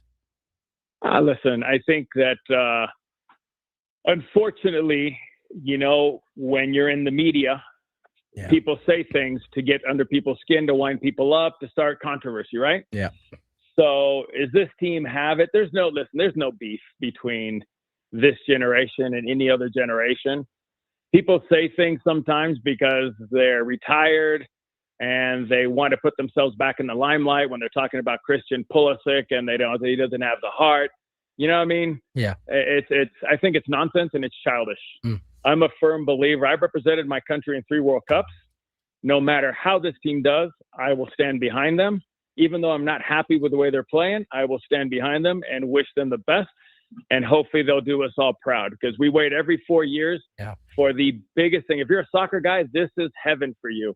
A month of soccer, nonstop, every single day. So this is my team, my country, and I wish them all the best. And I hope that they can put it together in the next 3 weeks to do something that will make this country very happy, which would be reaching a quarterfinal. Right on. Marcelo, what does the celebration look like in the Balboa household should they get to, say, a semifinal or do something beyond what's even imaginable? Like, what would that mean to you, and what would that mean to people, in your, part of the world where soccer has been really your life, or a lot of your life? Listen, I'll tell you this. Last year when Argentina made it to the quarterfinals and semifinals, when Argentina won the World Cup, everybody, I called my mom and dad. They couldn't even talk to me. They were in tears. That's awesome. They were in tears, crying. I'm at a bar and I have tears. I'm Argentine American, but more American than Argentina. I'm in tears knowing how important that win was for that country, for my mom and dad. Because this may be, my dad's 85. Who knows if Argentina could win this one or the next one? Who knows? But to watch them and hear them crying, so proud of their country, of what they did, would be the same thing in this household. My girlfriend would probably be laughing. She's like, I don't get it, because she's never been around soccer that much. She'd be like, why are you crying? You know what I mean? So I'd have to explain it to her. She follows soccer. She watches it with me. But to be able to wear that jersey and to walk out on the field in your own country and to be able to say you reached a quarterfinal or a semifinal, I'd be in tears. I'd be in tears being so proud of these young men that, listen, they're representing themselves. They're representing everybody in this country, but they're representing us old guys that played, that didn't have the benefits that they have now. And we would be the most happiest group of kids from 94 all the way to here, former players. We'd be jumping for joy. And I can guarantee you 3/4 of them would be, 1, drunk, 2, in tears. Damn right. You better be drunk if they get that far. Marcelo. Damn right, man. Oh, for sure. And as as Tom Hanks would say, there's no crying in baseball, but I think as soccer would be allowed in that circumstance. For sure. Hey, Marcelo, always fun, man. Enjoyed talking to you as we always do. We'll look forward to seeing you soon and catching up to you. Thank you, my friends. Have a great one. Yes, You sir. too, Marcelo. Marcelo Balboa, the great Aztec and I think that U.S. National team member for a dozen years. That's a pretty impressive career, my friends. I loved his answer there because he is one of the elders. He's an OG, as you would say. Exactly. Yeah, He's an OG of this USA team thing. And to see kind of the back and forth going on between some of the older guys and some of the younger guys, that's not helpful. It's not helpful. I get your frustration of you not playing well, but as Marcelo said, he's frustrated with how they're playing too, but he's going to have their back no matter what. Yeah, they're going there. He's one of them. They're carrying on his tradition. Yeah. And, I like what he also, I asked him a question that I knew the answer to in a lot of ways. I know we've made strides, but it's hard to put it into words and perspective to a lot of fans because all the people who casually follow soccer go, oh, another World Cup and we're out of it, so we haven't gone anywhere. And that's just not true. Yeah. But they're going up against incredible competition. I also think he without saying it, he also is saying the expectation is higher because you guys are all playing in these top leagues in Europe. You all right, Skraby? I didn't like that look. I just realized what time it was. So I think there's an expectation that you can get a little bit farther. We'll find out for sure. All right, we'll take a break. We're going to do some Chris versus the fans. Also, we only have another hour to go. So in that hour, we'll give you a chance to win the Padre Philly tickets. Oh, we better start now. For the game next week. The question may take the whole hour. You can't win for losing. You can't, Chris. You really can't. All right. How did you triple check your questions today, my friend? I did some Good question. Okay. Good question. I did some checking. Well, tune in for the Chris versus the fans just to see that part of it. It's next.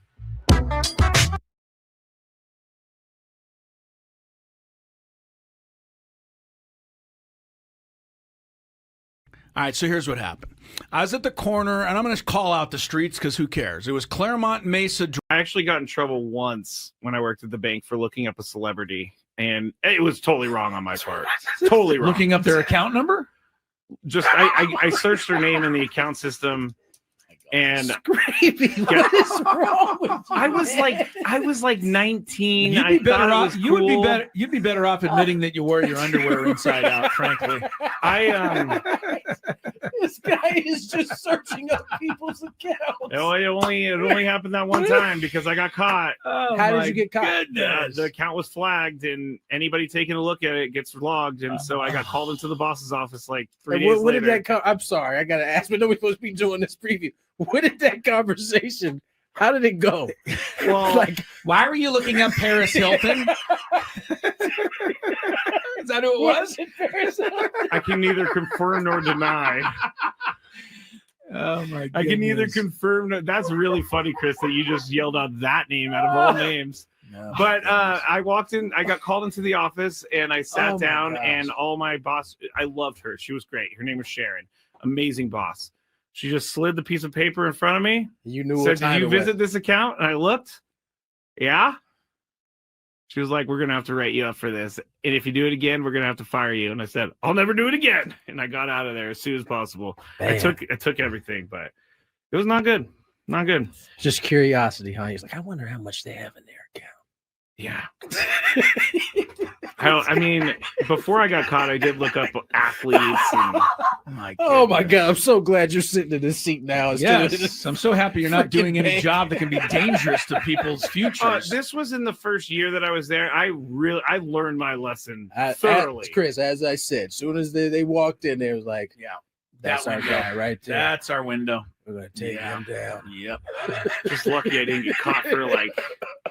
I can't even say. I'll tell you guys off break whose account I saw and how much money they had sitting in their checking account. And this was how long ago, too, by the way? 2009, 10. Way before I became a good person. Didn't Bank America get in trouble? Or was that it was one of those banks got in trouble? All of them get in trouble. Yeah. for selling information, but I heard folks like you. I wasn't selling any information. I was just wanting to see what was going on. Curious. I didn't check their account activity, which I could have been like, oh, they bought this here. I'm going to go up there. You know, I'm not that creepy. Well, that's stock. Oh yeah, you're not that bad. I'm not that creepy. This is amazing, by the way. We're supposed to be doing. How are we supposed to do baseball picks under I these don't think we can circumstances? anymore. I think we gotta push it. You guys never did it. Well, I mean, No, Skraby, we didn't. We didn't do it. Really?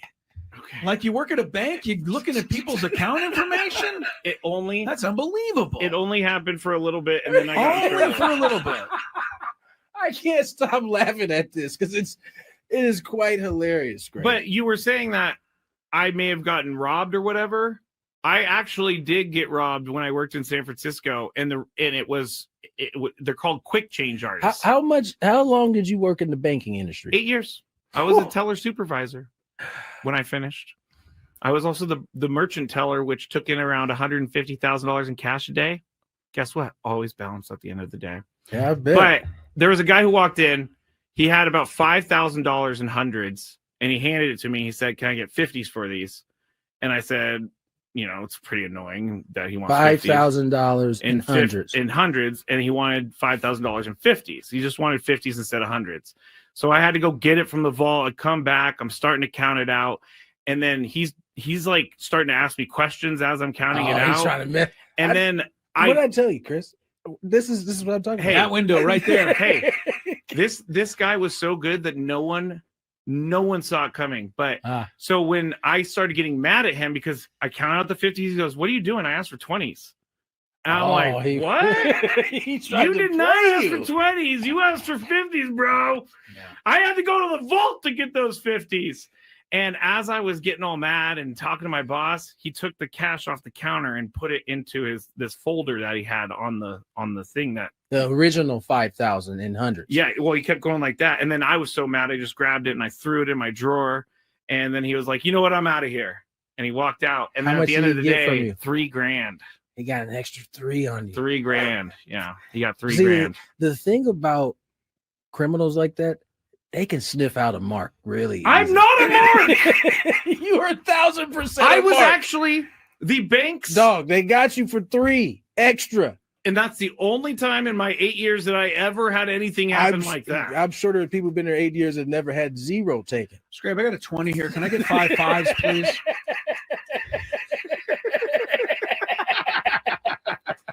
I hate you guys. Let's get to that was one of the worst moments of my life, but you know what? It taught me a lot. Never trust anyone ever again. You know what? You definitely have learned because you don't trust very many people. I don't trust anyone anymore. I actually got in trouble once when I worked at the bank for looking up a celebrity, and it was totally wrong on my part. Totally wrong. Looking up their account number? Just I searched their name in the account system. And Skraby, what is wrong with you? I was like 19. You'd be better off. You would be better. You'd be better off admitting that you wear your underwear inside out. Frankly, this guy is just searching up people's accounts. It only happened that one time because I got caught. Oh, how did you get caught? The account was flagged, and anybody taking a look at it gets logged, and so I got called into the boss's office like 3 days later. What did that come? I'm sorry, I got to. Coming in later on in the show, or later on in the hour. Probably take at least that long for the trivia question. Yeah, let's just mark the trivia. 15 minutes. I can't wait to hear this trivia just wait, question. Tony. You're gonna be like, what? He's not gonna be what? You're the only one out there going, what? Did you guys see Manny get a little heated with after the game? I don't know if heated sport. That's probably after the game or when he was the check swing. No, was it after the game? The reporter? Yeah. I think it was 2 days ago. But I didn't say yesterday. Last night. I just said the other day. Okay. Well, I mean, there's multiple games, so you know, I need to be more specific. You're right. I did not see it. What? I didn't see it either. I only heard about it. Skraby, I know you saw it. Yeah, I saw it. It made awful announcing actually, and man, you know, let me pull up the clip. Yeah, pull up the clip. Let's do that at 4:15 and kick out. There we go. We got our 4:15. Kick out the trivia. We got our 4:15 slot. All right. Well, meantime, Let's get some callers. Can I ask a question though, based on what Manny got a little frustrated? And because we hear this, or I do, and I think you do too, Tony, or us in the San Diego area media do. If we were in Philadelphia or New York right now, what would they be writing? What would they be saying? Fernando, Manny, the offense, everything. And is the way we go about it different, better, worse? Like, how should we couch it? Because I guarantee you that there would be somebody in New York if, I don't know, somebody a Soto type of player had no home runs. I can just imagine the kind of response there would be. But this has never been that place, though. I agree with you. But I think that's, so I don't know if it's good, bad. If that's your cup of tea, then that's probably where you'll end up. It's not like Manny didn't have a chance to go someplace like that. He chose here. So I don't know. Do you have the bite? Yeah. Yes. Let's play the bite first, because I haven't actually heard it, honestly. So I will say this about Manny. He kept his cool, but you could tell that he was getting real. This was after the game. This is after the game. Game 2? Yes, game 2. Okay, so he just lost a tough one. Yes, and here is what happened. What do you have to say, your analysis of your own offensive struggles so far? Of my offensive struggles? Struggles, yeah. My struggles? Yeah. Yeah, struggles, man. It's been tough. Yeah. Do you have any, I'm sure you're working through it, but do you have any, have any theory of what's going on? I mean, usually I'm a baseball player. I'm not a theorist, so can you got something for me? I mean, that might be the greatest line ever. We've been working on some stuff. So that's what I'm asking. What are you specifically working on? I'm not going to tell you that. That's for me to work on and for me to continue to work on. So okay, so that played out. I didn't hear any anger there. That played out nothing like it was kind of described. I heard not no anger there. Not from you. All right. I heard it was angry. The next day. It was basically kind of like he Manny went off on somebody. That was super playful.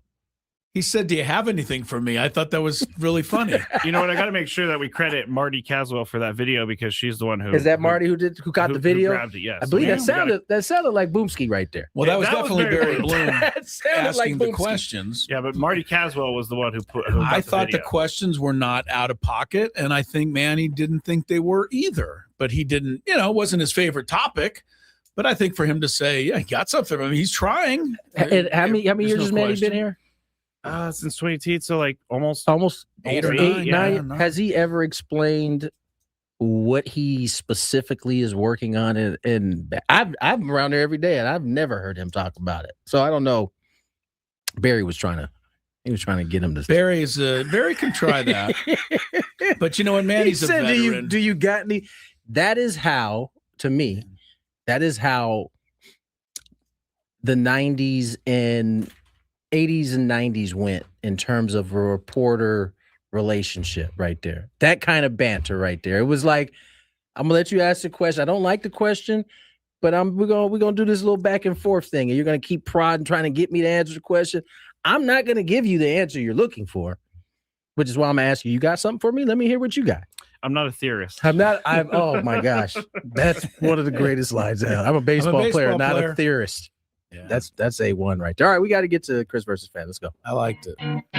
If you had one shot, one opportunity to take down the human almanac himself, howdy do. Now is your time. Listen to me, this guy is dangerous. Now is your opportunity to win a prize. Well, I hope you know what you're in for. Chris versus the Fans starts now on 97.3 The Fan. Manny took a lot of criticism for an incident after they lost their last playoff game last year. Yeah, and he took a lot of criticism, so maybe he learned something from that. And because he was, but I don't think he deserved the same. I don't think he deserved that much criticism. I mean, if you ask somebody what happened right at the end of the season, I'm not saying he was wrong, right? But I can understand the frustration, and that's the way I took it. All right, you are going to play. Let me start that over. There we go. You will be qualified for a shot at our grand prize, a $500 gift card to Westgate, Las Vegas, the home of legendary Vegas fun. Now offering the breakaway from fees package, including a $75 daily dining credit, 2-day spa passes, daily cabaret tickets, complimentary valet parking, and $0 resort fees. Special rates starting at $89 a night. Book now at WestgateLasVegas.com. And let's get some rules. If you, man, I'm really forgetting everything today. You have to make it through 3 questions. Each question will get more difficult. If you get the question right, you move on. If you get the question wrong and Chris gets it right, you're eliminated. But if Chris gets it wrong, then you move on to the next question or you win. If you're a first-time player. Dang, I was late. They're all good. Let us know because you'll get that question for free today. All right, let's get into it. We'll go to our first contestant here. Let's go to Elijah. Oh, Elijah just hung up. Let's go to, I gotta put this person on hold. Let's go to Michael. Hello, Michael. Hello. Hello. What's up, Michael? Hello. Are you ready to play? How's it going? Good afternoon. Yes, sir. All Let's right, do it. Here we go. What Major League Baseball team is the most northern in the league? The Brewers. Brewers, he says. What is northern in your mind? This could be tricky. I mean, I it's got this from like the highest latitude away from the equator. You're north? overthinking this. Am I? What's the question? North is north. I typed into Just Google. close your eyes, look at a map. Yeah, I'm looking. Whatever the northern's one you think. Well, I know that Minnesota is the most northern state in the contiguous United States, so I will say the Twins. There you go. I typed into Google what MLB team is the most northern, and it came up with Seattle. Okay. I can't argue it. I just say that it's a tricky that would have one. been my guess. Yeah. Okay. Only because these flights take forever to get there. So Yeah, it's like 3.5 hours to get there from here. It's crazy. Which is insane. Natural rival. All right, Michael. Let's go to question number 2. I'm glad Michael's still alive. Yeah, I'm glad everybody we made it lost. through that without any We're not major really incident. through it yet because I'm still checking. Hey, honestly, the Go answer ahead. Google gave me is the answer we're going by. Question number 2. Which former San Francisco Giant pitcher struck out 11 against the Cubs this week?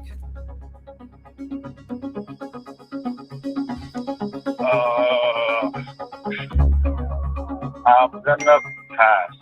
Pass. Okay. All right. I What see was the you're doing question? there. What former San Francisco Giant pitcher struck former out San Francisco 11 Giant. Chris is against too the busy Cubs? typing Harrison. Last question. Harrison. Oh, he knew that. Sorry. Skraby survived.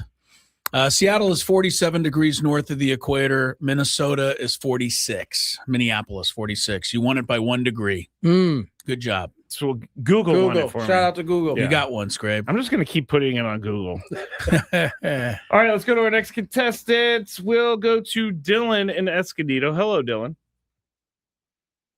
Hey, what's up? Hi, What's up, Dylan. Dylan? How much? You ready to play? Yes, sir. All right, here we go.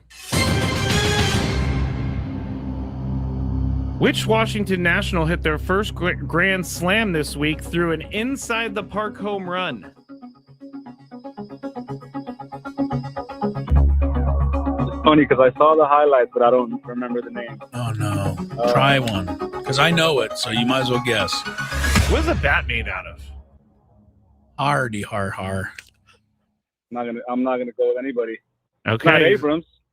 Not Nope, Abrams. not Abrams, no. Was it James Aluminum? Yes, it's James Wood. Thank you, Dylan. I'm sorry. Dylan. You know what's funny about that play? It was the rookie left fielder that was in that they had given For Gary. the Mets, that yeah. They had given Gary Carter's right. number 2, Yeah. and he jumps for that ball. Great athletic play, and it hits off the glove. And for whatever reason, the center fielder just was asking him if he was okay while the ball, and he's pointing to the ball like, "Go get the ball." Yeah, I'm okay. With his last breath. He ended up getting up to go get the ball himself. What? Yeah, it was crazy. That is Which is crazy. why Wood scored, because the center fielder was like, "Are you okay?" Bengi. According to this quick story I looked up, Tony Gwynn Sr. has how many inside the park grand slams? He had one. Yeah, I think someone According told to me this. Brett Butler dove for a ball down the left Is that field what it line, was? Yeah. missed it, and was kind of hurt. And so Pops Went all the way around. he was sucking wind, but he got in that bad boy. There's only been 26 of them since division play in 1969. So it's not often that it happens. No, it's not. The Cardinals had one hit against them recently, so they got a taste of their own medicine from what happened with the Padres. All right, let's go to Easy Money. Wait, the Cardinals? Was it the Cardinals that happened against the Nationals? Yeah, JJ Weather. No.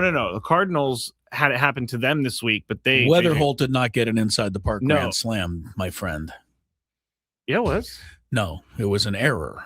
Oh, that's right. It was It's a little different. Little league Well, only. that's a little league. semantics. No, that's that's not semantics. He doesn't get credit for a grand slam. I mean, Skraby just says I things thought that- flat out wrong, No, and no, then no. just that's semantics. Yeah. But that's because I remember actually asking this. No. Because I was surprised. Let's just move on to the next question. Yeah. Because Griffin Canning took the runs. The Griffin Canning? He was the guy who they hit the ball off That's of. fine. He didn't. Some of those were unearned. I don't know. I'm Easy Money. I mean, Hello. it was a base hit, so a couple of those runs are earned. Okay. All right. Easy Money. Let's go. Let's do it. What's up, boys? Hey, What's going up? on, Easy Money? All right. Here we go. Question number 1. Which team just swept the Cubs at Wrigley Field? Oh my! You're a fancy baseball guy. I know, and I'm blanking out right now. Was it the Cardinals? It was not. Unfortunately. Cardinals did not do it. Brew Crew. The beer drinkers. Brew Crew is correct. All right. Sorry, Easy Money. All right, we're gonna go with a tiebreaker. Tiebreaker. Who's our player today? I think we should do what we talked about yesterday. What was that? I think we should just something fun and different. I'll give a fact, and they say whether it's higher or lower instead of the usual number. Okay, there you go. You'll see what I mean. Okay. Because you and I talked about this. You did? just don't remember it. Yeah, you. So bring our talk about this contestant on the show. Man, I hope am I you getting old? Are both my partners going to have this problem where somebody says something to you and you can't remember? Man, I guess so. Yeah. Jeez, You and I had this discussion yesterday off the air. Okay, off the air at least. Yeah. Bring somebody on there. Let's go with Lance. Okay. Hello, Lance. Hello, Lance. Hello, how are we doing? Doing Good, well. Lance. Hello. All right, just a little variation on the tiebreaker, but it is 50-50. In the history of the Padres, every game they've ever played, is the team ERA over or under 4.00? I do remember this conversation now. Okay, I didn't hear the question though. Yeah, let me give it to him right again. over Sorry. In the history of the Padres, is the team ERA of the Padres over or under 4.00? The history of the Padres. I'm going to say barely a tick over. Barely a tick under, though. 3.96. Close. I had that wrong too. I did the same thing yesterday when he did ask me. Now I remember this conversation very well. Yeah. All right, let's go to our next one. Let's go to Aaron. Well, now we have to get a player because that was my only that was my only variation question that I had. You know what? Let me go to the San Diego Padres team page real Oh quick. goodness. Okay. And let me see if I can find anything from them to talk about. Whoop, that's SeatGeek. I don't want to go. I give you there. a name if you want one. You give me a name. Will Clark. Will Clark. Will the thrill. Him and Aaron Burns are talking about the epidemic of helmets falling off of heads on swings. Alex Call. Will Alex Clark. Swings. Hassan Kim was the poster child. All for right, that we for a got while. Will Clark. Aaron, you're going to play tiebreaker.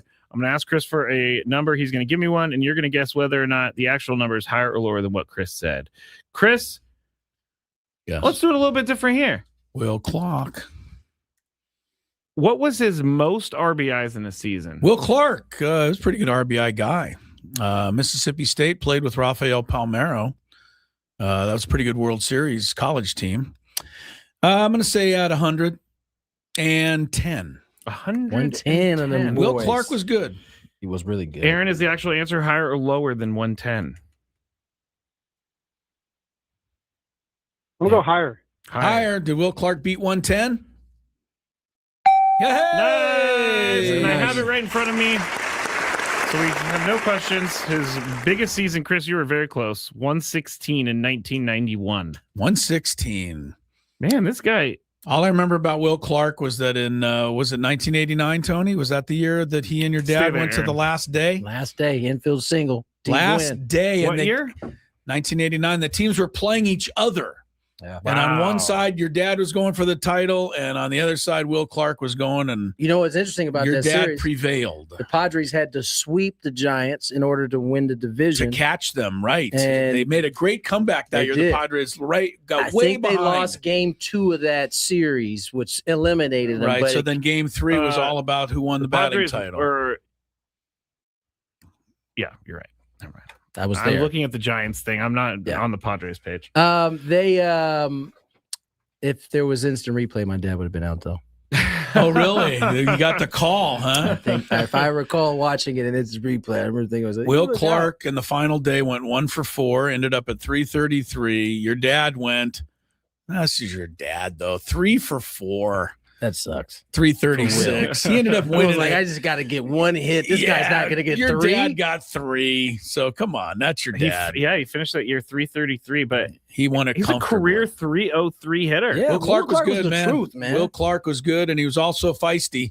There's a great video of him. Hey, was that the one in St. Louis? Yep. He slides into second base, ends up fighting the whole infield. Was it Acevedo? And he didn't care, too. He was him and Ozzie anybody. Smith. They was any comers. Yeah, Will Clark. He was a gamer. All right. Was that the game? Yeah, now we're going to play Chris's game, so everybody get ready on the other side. Okay, that, and we had something else, too. So we already did it. We were going to do Manny, but we did it. Oh, we did it. All right, Yep. So trivia, your chance to go Padre Phillies will be next if Tony gets us to traffic. More Gwynn and Chris. Here's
than Skraby, you need not apply for this next segment.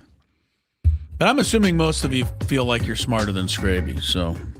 I got a 1380 on my SAT, Chris. So well, really, and you just said you're terrible at math. So what? Did we cheat or what? No, I did a lot of studying. I see. I did a lot. But you've forgotten it all. He said, "Did you cheat?" 1380 is like that's pretty good. Mensa category. No, I was also I cheated because you back in the day you took it once, that was your score, but then you could combine your best scores when I was applying to colleges. So 1380 was a combination. When did they start doing that? Was that in my era too? Definitely was 2003 because I remember doing it. Probably was. Chris, what was your SAT score? Wasn't even 1380. Neither was mine. I can tell you that.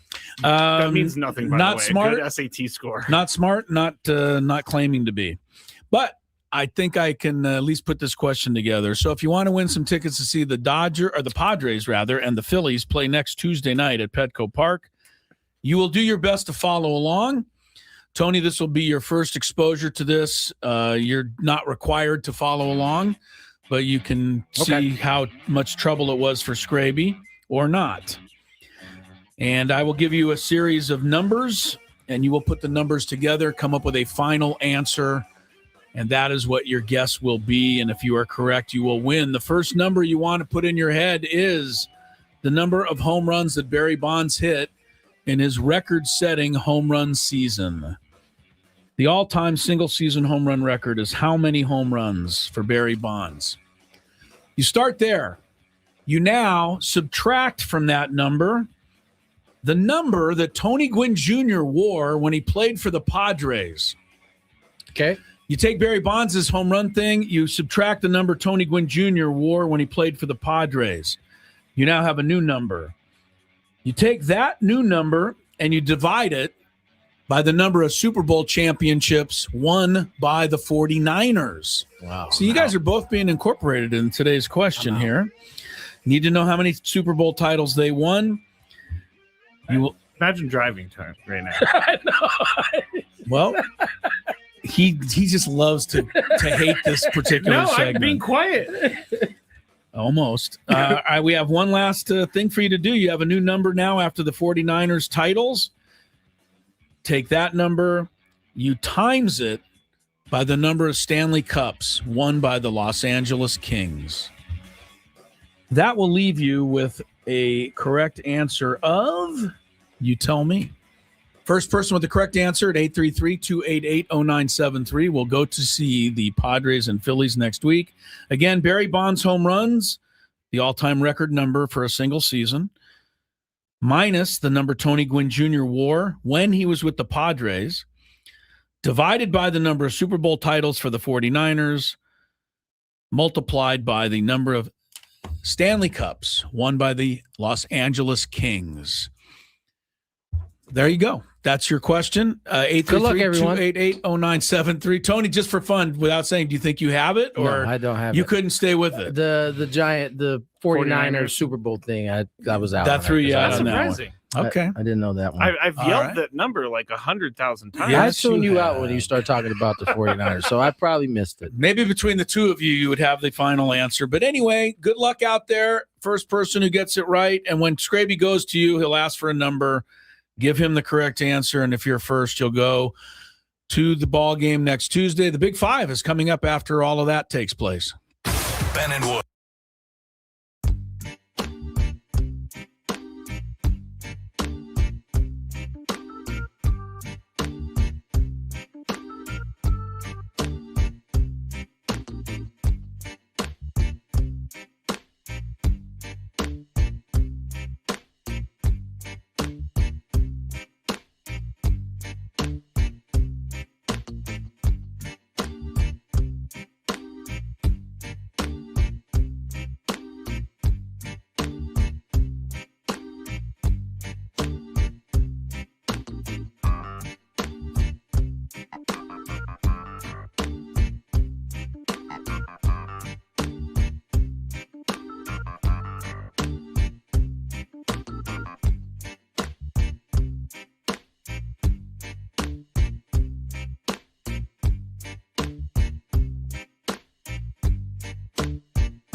Jr., Chris Ello, Matt Skraby.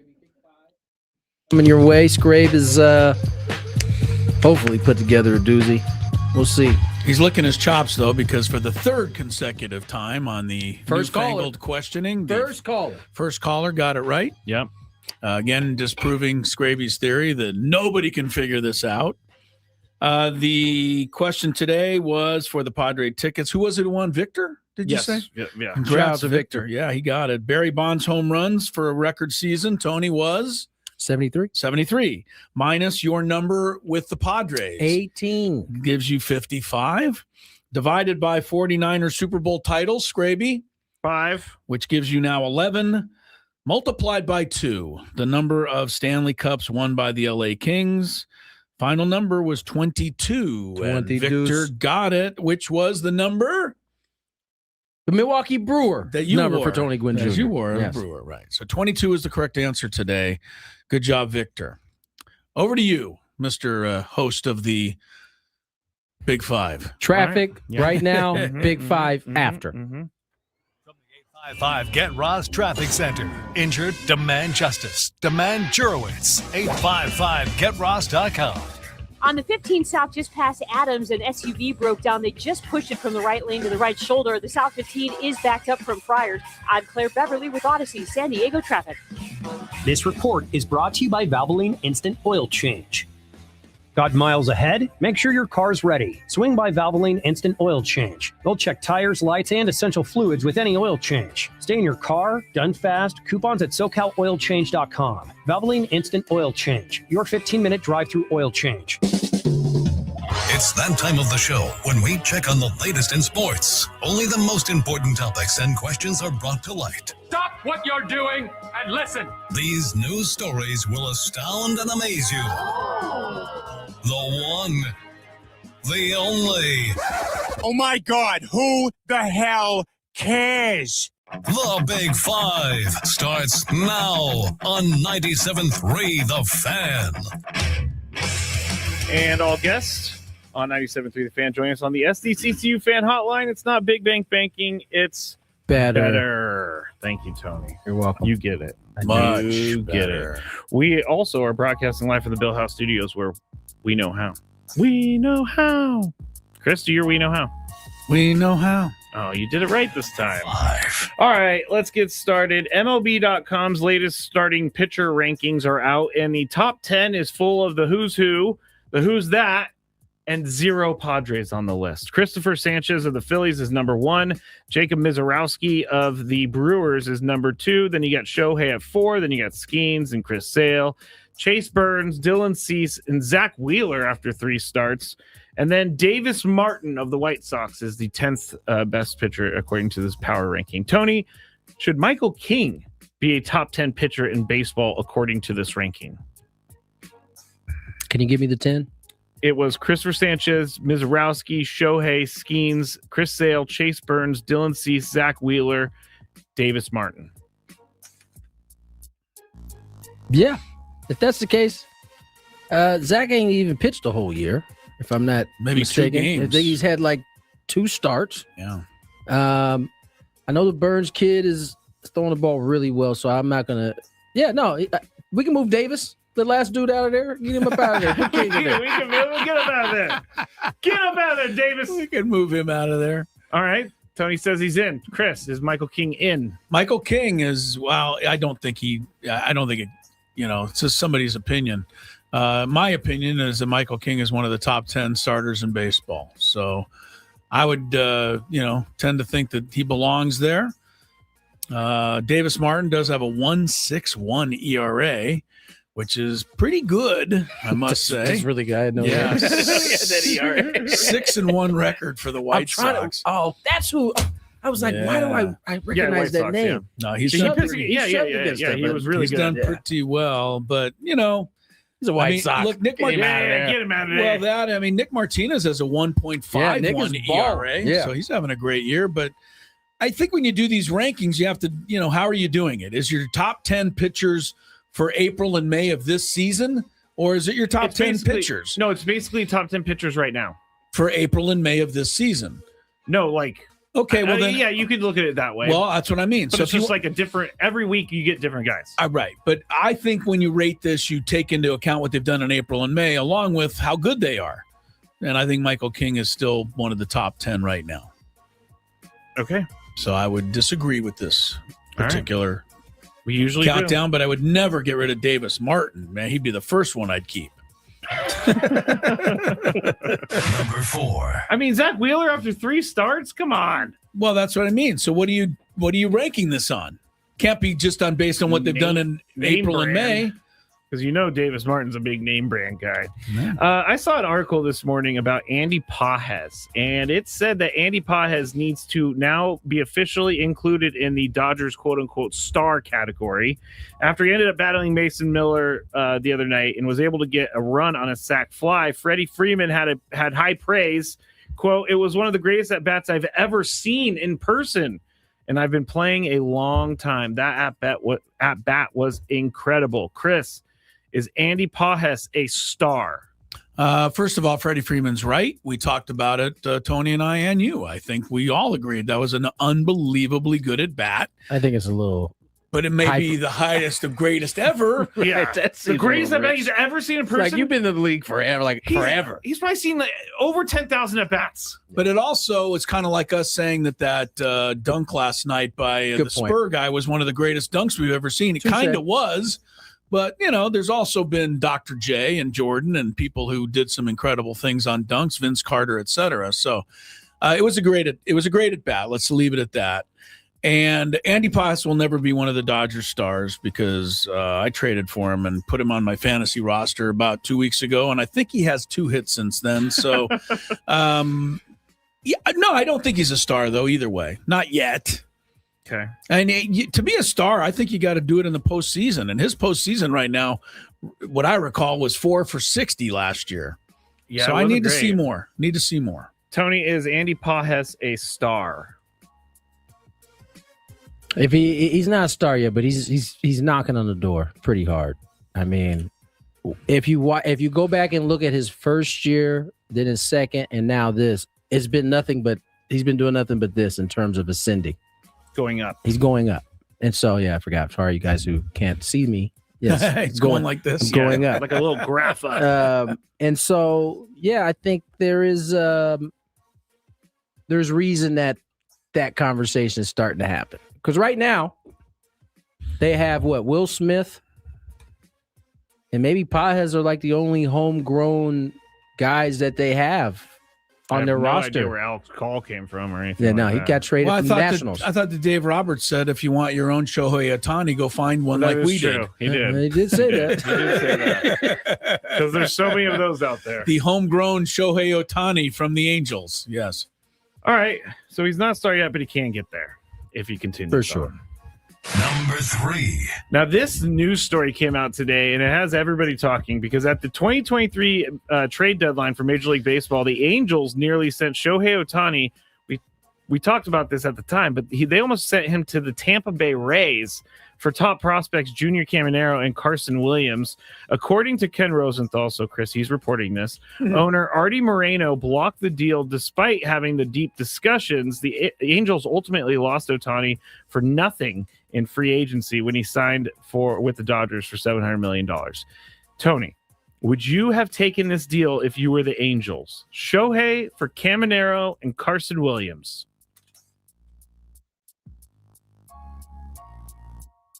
I mean, at that time?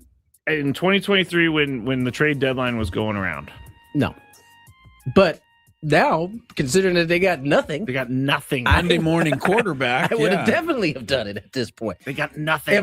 If I knew my owner, he's going to sign off it anyway, so I can't just sneak a trade out without him knowing about it. But he sounds like he was going to veto it either way, regardless. But I don't blame him for, at that particular time, you hadn't seen Caminero at the big league level yet. Yeah. I don't blame him. I would need some major league, and I think this was what was going on at the time. They wanted major league ready talent. The Angels did right now. Yeah, that was good, but nobody was willing to do it. They're like, he's not coming back there anyway. We'll wait. We'll take our chances in free agency. Chris, would you have made the trade? I couldn't have done it. I mean, Ohtani had a 1066 OPS that year. He was the MVP, like, unanimously for the Angels. He had 44 home runs. He had only 20 steals, which for him was kind of low, but it was the year before his 50-50 breakout with the Dodgers. But, man, Ohtani was insane. I don't know how even Artie Moreno, who doesn't seem to care about his fan base, well, they don't want to win. Couldn't have sold it. But he couldn't have sold to your fan base. We just traded him for two guys that you may or may not see in the next couple of years. So I couldn't have done that. I think it's what's the old cherry picking or low hanging fruit now to say, I should have taken that because Camaro's a really good home run hitter now, and they'd have something. But I think at the time you couldn't have done it. All right. Number 2. All right, Chris is going to be extremely angry over this one, I have a feeling. Philadelphia Eagles linebacker Nolan Smith Jr. was arrested last Friday on charges of speeding and reckless driving in Georgia. The Twiggs County Sheriff's Office confirmed the 25-year-old Smith was clocked at 135 miles an hour in a 70-mile-per-hour zone on Interstate 16 in Georgia. After being booked into county jail, he was bonded out and a future court date was issued. But Chris, you're up first. We've talked about this many a time. Shedeur Sanders was speeding. Myles Garrett was speeding. Rashee Rice was speeding. You can go on and on. Does the NFL have a speeding problem? No, I don't think I can blame this on the NFL. I mean, Nolan Smith went to Georgia. I believe that's where almost all of the rest of the guys who get arrested for speeding went. So I don't know what in the hell is going on, down at Georgia, why this is such an issue. But Georgia is definitely where the problem is. Well, but is it? I mean, Adam Klug's from Georgia. Does he drive 135 miles an hour? If you have played football for the University of Georgia, your odds of speeding go way up in my mind. In your mind. Matthew Stafford went to Georgia. I doubt he's driving around LA. I mean, this is an issue. I don't know the psychology of all of it, but I think some of it is that a lot of these young NFL players especially feel indestructible, and they don't really believe anything can happen to them. So I don't believe they have that stopper, which I would have before I hit 130 miles an hour. And, unfortunately, this keeps happening. You would hope that the Henry Ruggs thing would have at least put a light on some of these guys where they would be hesitant to take that kind of chance. But I bet, it's not working 100%. You want me to throw away the key again? I mean, they're not going to do it. So, he'll be back playing with the Eagles next season, and he'll apologize and swear he'll never do it again. And life will go on. But I really wish this would, stop happening, because there's too many innocent people that end up, involved in this stuff. That's what I'm worried about. Before we go to Tony, do we think that speeding is more of a problem now than it was, or am I just noticing it more than ever? I think it's just I'm just noticing it. They're reporting it on athletes. So it's it's common knowledge now. But are you also asking that because when we drive out here on our way home, there's always some guy that goes 120 miles an hour in and out of traffic? Yep. I don't remember that always happening.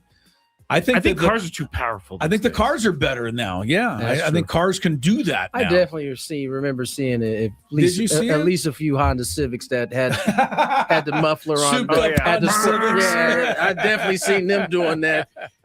It really drives me nuts. There was a guy yesterday that didn't even, Chris, this place down there where you get on the freeway in front of Stadium Golf, where you go up the hill. Of course, yeah. Some guy didn't want to wait in line behind us, went in the other lane, of course, and just went up the hill. Which is in the wrong lane. That's the HOV lane. You have to have two people. He went in. We weren't even on the hill yet. No. I see. He went into what would have been oncoming traffic, is what you're saying. I got you. He would have, but at that point in the street, there's not many cars going that way. But still, wild. Yeah, still just skipped everyone. Tony, does the NFL have a speeding problem? No, this isn't the NFL problem. This is young and dumb problem. Really what it is. And young and dumb and indestructible. And young and dumb, that's part of it's all combined. Like we all were at some point thought we were in, some thought they were more indestructible than others, which is kind of what Chris is talking. All of us have, I think most normal people have a governor that there's something in them like, you know what, this is this is a little too far. I can't go this far. I can't do that. it. Can't do this one. But there are some that don't have that, and those are usually the ones that get themselves into trouble. Yes, it is. I always had, like, when I was younger, I always had, like, my mom and my dad's voice, like, in my head, and, like, all I could think, like, how much trouble will I get in if I get caught? That ain't worth it. I'm good. I would just think about the soap in my mouth or the wooden I wish spoon. that was an option in my household. Soap in the mouth. I'd have took that all the time. He would take soap over that switch thing. And the switch. Please. Yeah. My dad always, sorry, Dad, he never hit me, but he used to come out and scare me with the belt. He would snap it together. I got hit with the belt. Snap it together. I'd be like, ah! I got hit with it. All of us 80s babies. I got hit with it. We got that. 80s babies and before. You okay, Chris? Well, let's be honest. Sounds like you're going through it right now. No, I said it hurt. Well, you started crying before he even hit you.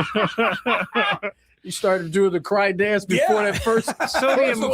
Before contact was made. So the emotional damage wasn't enough. No.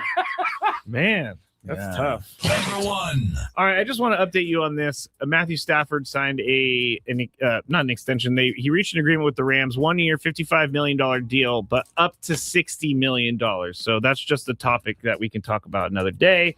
But I want to bring this up because I have been watching all of these crazy Fernando Tatis Jr. trade rumors, and I saw the craziest one of all. From a Phillies blog, they came out and they wrote this. If Fernando Tatis Jr. was playing with the Phillies, 5 of his fly balls this year would have gone over the right field wall. So the Phillies need to trade for him immediately because he will be hitting many home runs over the right field wall. There's no question to this. It's just like, are we that, like, yes, we're that desperate for content that because StatCast said that 5 of his fly balls would have been home runs in whatever that park is called. It's craziness. Citizens Bank. Yes, it's craziness. But there's no question to this. Well, I mean, he should beg for a trade for the Rockies if that's what we're talking about, so he could get home runs. But I don't think Fernando's thinking that way, and I don't think any of us are. He's going to get rolling soon. We can hope, and hopefully the A's are the ones that take it this weekend. That's all I want to say about Fernando. I think we did a good job, guys, of kind of moratorium him that for the most part today. There ain't really nothing else to talk about. There just isn't. We don't have the answer. And I get asked, do you not get asked by everyone you see right now? It's really, I don't have the answer. I wish. If we had it, we'd tell them. For sure. So nothing, on the chat right now, everybody's telling their Switch stories. These must be all 80s and before babies right here, man. Like, Katrina said I used to have to go cut my own Switch. Katrina, I was with you on that one. My grandma used to make me do that one. Yeah. You try to get that weak one at a break so it didn't. They go back out and get another one. That's not going to work. Man, that is kind of brutal. All right, that's it. Back when parents had a little pull and say in the matter. They ain't got none now. Not much. Hold on real quick. We're going to be doing the roundtable replay next, but the happy hour is brought to you by Geo Pools, the company trusted by thousands of San Diegans to keep their pools sparkling, swim ready, and expertly maintained. Call Geo Pools now and say radio for a free month of service. And all the best thoughts that we can pass to anybody associated with NASCAR and Kyle Busch. What a sad day in NASCAR. He passed at the age of 41 today unexpectedly, if you are just tuned in. And there's really no more details than that. Yeah, I'll keep an eye. We're going to have a Skraby show at 6, so if anything new comes, I'll let everybody know. But that is very sad. All right, Tony and I tomorrow. Chris is going to be out. I'm taking a day off. Rodolfo Duran is our got guest. Rodolfo coming on. We got Rodolfo on tomorrow. Lovely. All right. See you guys tomorrow. Take care.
With the San Diego Padres in our commercial-free Epic Padres Roundtable, sponsored by Epic Wings. Buckle up, Friar Faithful. We've got a lot to discuss. Now, here's your host, Ben Higgins. We are back, and I know a lot of listeners to 97.3 The Fan who consider this their favorite hour of radio every single week. It's our commercial-free Epic Wings, Epic Padres Roundtable.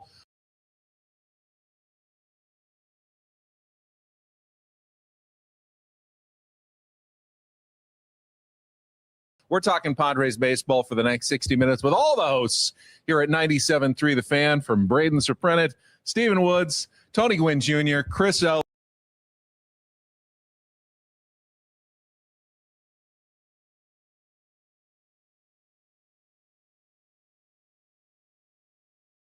And yours truly, Ben Higgins. And guys, let's just jump right into it with the question that had a lot of our listeners scratching their heads this morning. Chris, was this a good last week for the Padres or a bad last week?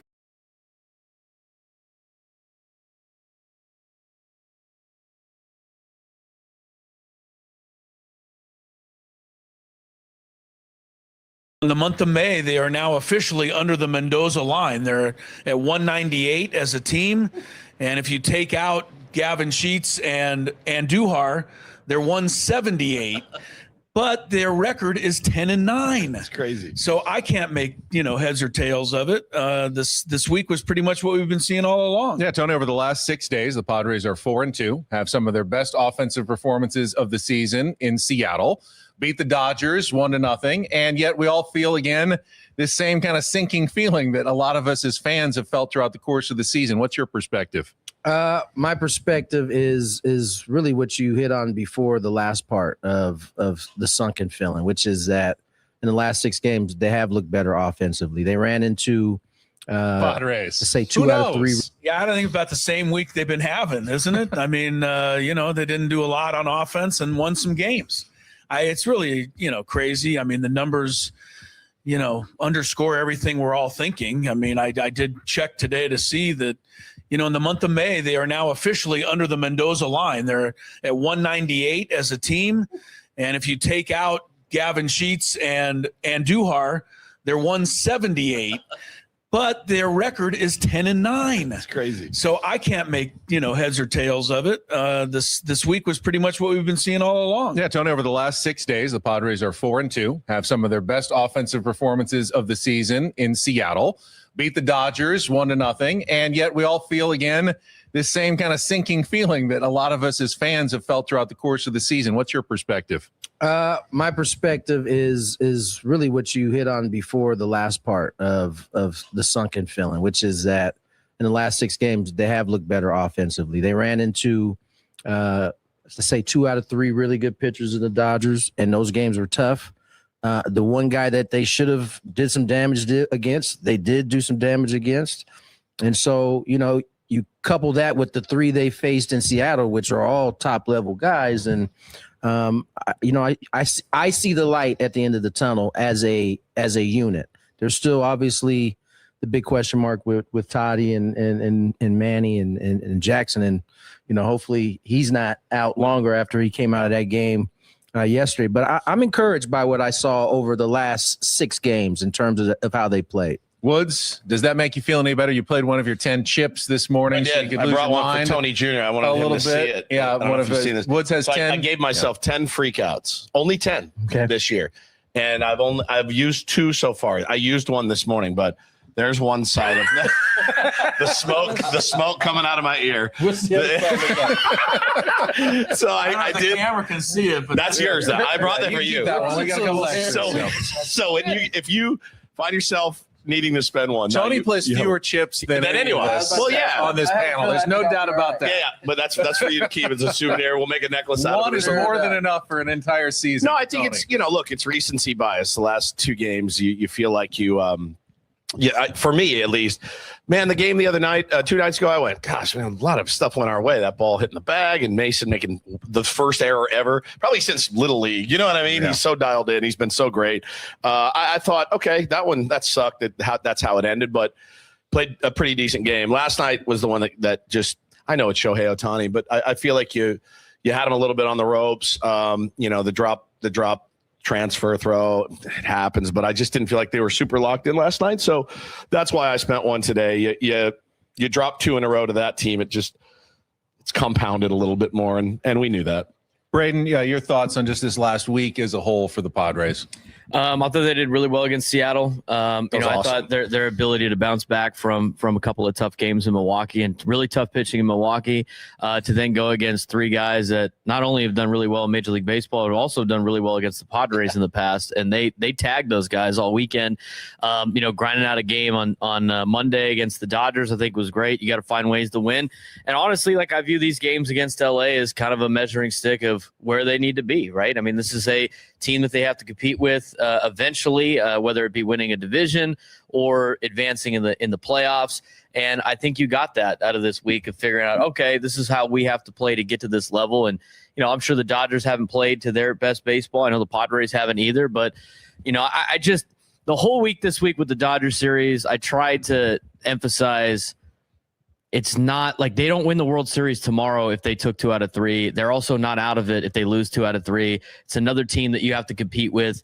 I know it's a little bit more emotional for us fans because it's the Dodgers, but I think you got to see how you do against some teams in at the top of the National League. And, you're trading blows with them. Now you got to find a way to be able to take 2 out of 3 from Milwaukee and LA. Scan said it last night, though, Benny. I think it was pregame, and he's like, look, you play them fewer than you have before because of the balanced schedule.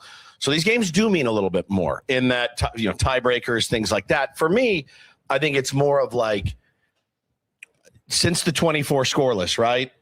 Which is brutal. We think about it all the time. Last year, I think they were 4-9 against them. This year they're 1-2 against them. Plenty of time to turn it around against the Dodgers, but just the mistakes, the mental mistakes, and things like that. They just seem to compound against this team, and that's what great teams they're able to take advantage of that. I would say those are 2 different things, though. The mistakes and mental mistakes. No, the importance of the series itself and wins and losses. Sure. And the sunken feeling that everybody is feeling. Correct. I think those 2 things are kind of separate issues. But I think this is what you're saying isn't untrue, right? They have to be able to, what the Dodgers do best, in my opinion, what they've done best for a long time is you could be as good and you can be playing even with them. If you make a mistake, they capitalize every time, right? Yep. And so they made the irony was in that second, they made the first mistake, and then we countered it with a mistake on our own, and that ends up being, the reason why they get that. Muncie's throw last night, I wanted that to live in infamy. I wanted it to live for the next 20 years. The throw that changed it all. Well, I was like, if we hit a home run here, my fingers were itchy to get on and save that clip. I've got a thought on that sinking feeling that we talked about, and Woods, you always appreciate a good Shawshank Redemption every time reference. So I think in all of our season previews at the beginning of the year, we all said the same thing. Barring something crazy, Padres probably playing for second place in the wild card. Dodgers are just too loaded, too good. And then here we are 50 games in, and they're right there. Hope is a dangerous thing. Your Red didn't want hope. Andy said never give up on the hope. But once we as a fan base get the taste of, maybe this is possible, all of a sudden we get excited, Woods, for the series against the Dodgers, and we tend to give it a little more meaning than maybe it should. And the question is, have we changed our mind at all about that? What we thought at the beginning of the season, that the Dodgers really are too loaded to really compete with in the long run. Are they? Yeah. Are they a team the Padres can compete with in 162 games this season? Well, I told a guy in the chat today, I said, I think we've all watched enough baseball to learn, there's no easy games at this level. There's just not. And we've seen it over the years, man. Those series, a lot of teams jump to mind where you're like, oh my God, how did we lose that series? It's just it's a crazy game. But with the Dodgers, what scares me about them is they played hard and they've managed well and managed aggressively. They see blood in the water, they go get it. That's just what they've done. And they have proven to themselves, oh, yeah, we can do this. I feel like hey, man, wake me up in August when some of these games start to really, really matter. What you have to do as the Padres is you got to try to keep it as close as you can. They need to feel a little bit of pressure But they've shown that they can overcome that pressure too. So it's going to be a really tough mountain to climb. Tony, are the Dodgers gettable, and are the Padres the team that has enough to maybe get them in the long run? I think that is what we all enjoy about sports overall, right? Is a team having to finally get over that hump, and that's where the Padres are at. Is they and we're talking about it in this specific series, but overall, yeah, I do think the Dodgers are gettable. I think the Padres are going to have to show that they can get over that hump finally. And I think the Dodgers know that, because at one point they had to do that to Philly or whoever it was that they kind of took over and been the team. So I just think it's part of the process of the Padres wanting to be who they are. They got to overcome it at some point. Yeah, Red Sox Yankees, right? Yeah, right. And then once they got over that hump, man, they went crazy. But in this season, Braden, I mean, I can construct a world where, Tatis and Machado get locked in and have big second halves. And yeah, they could compete with the Dodgers, but I still look at that Dodgers lineup.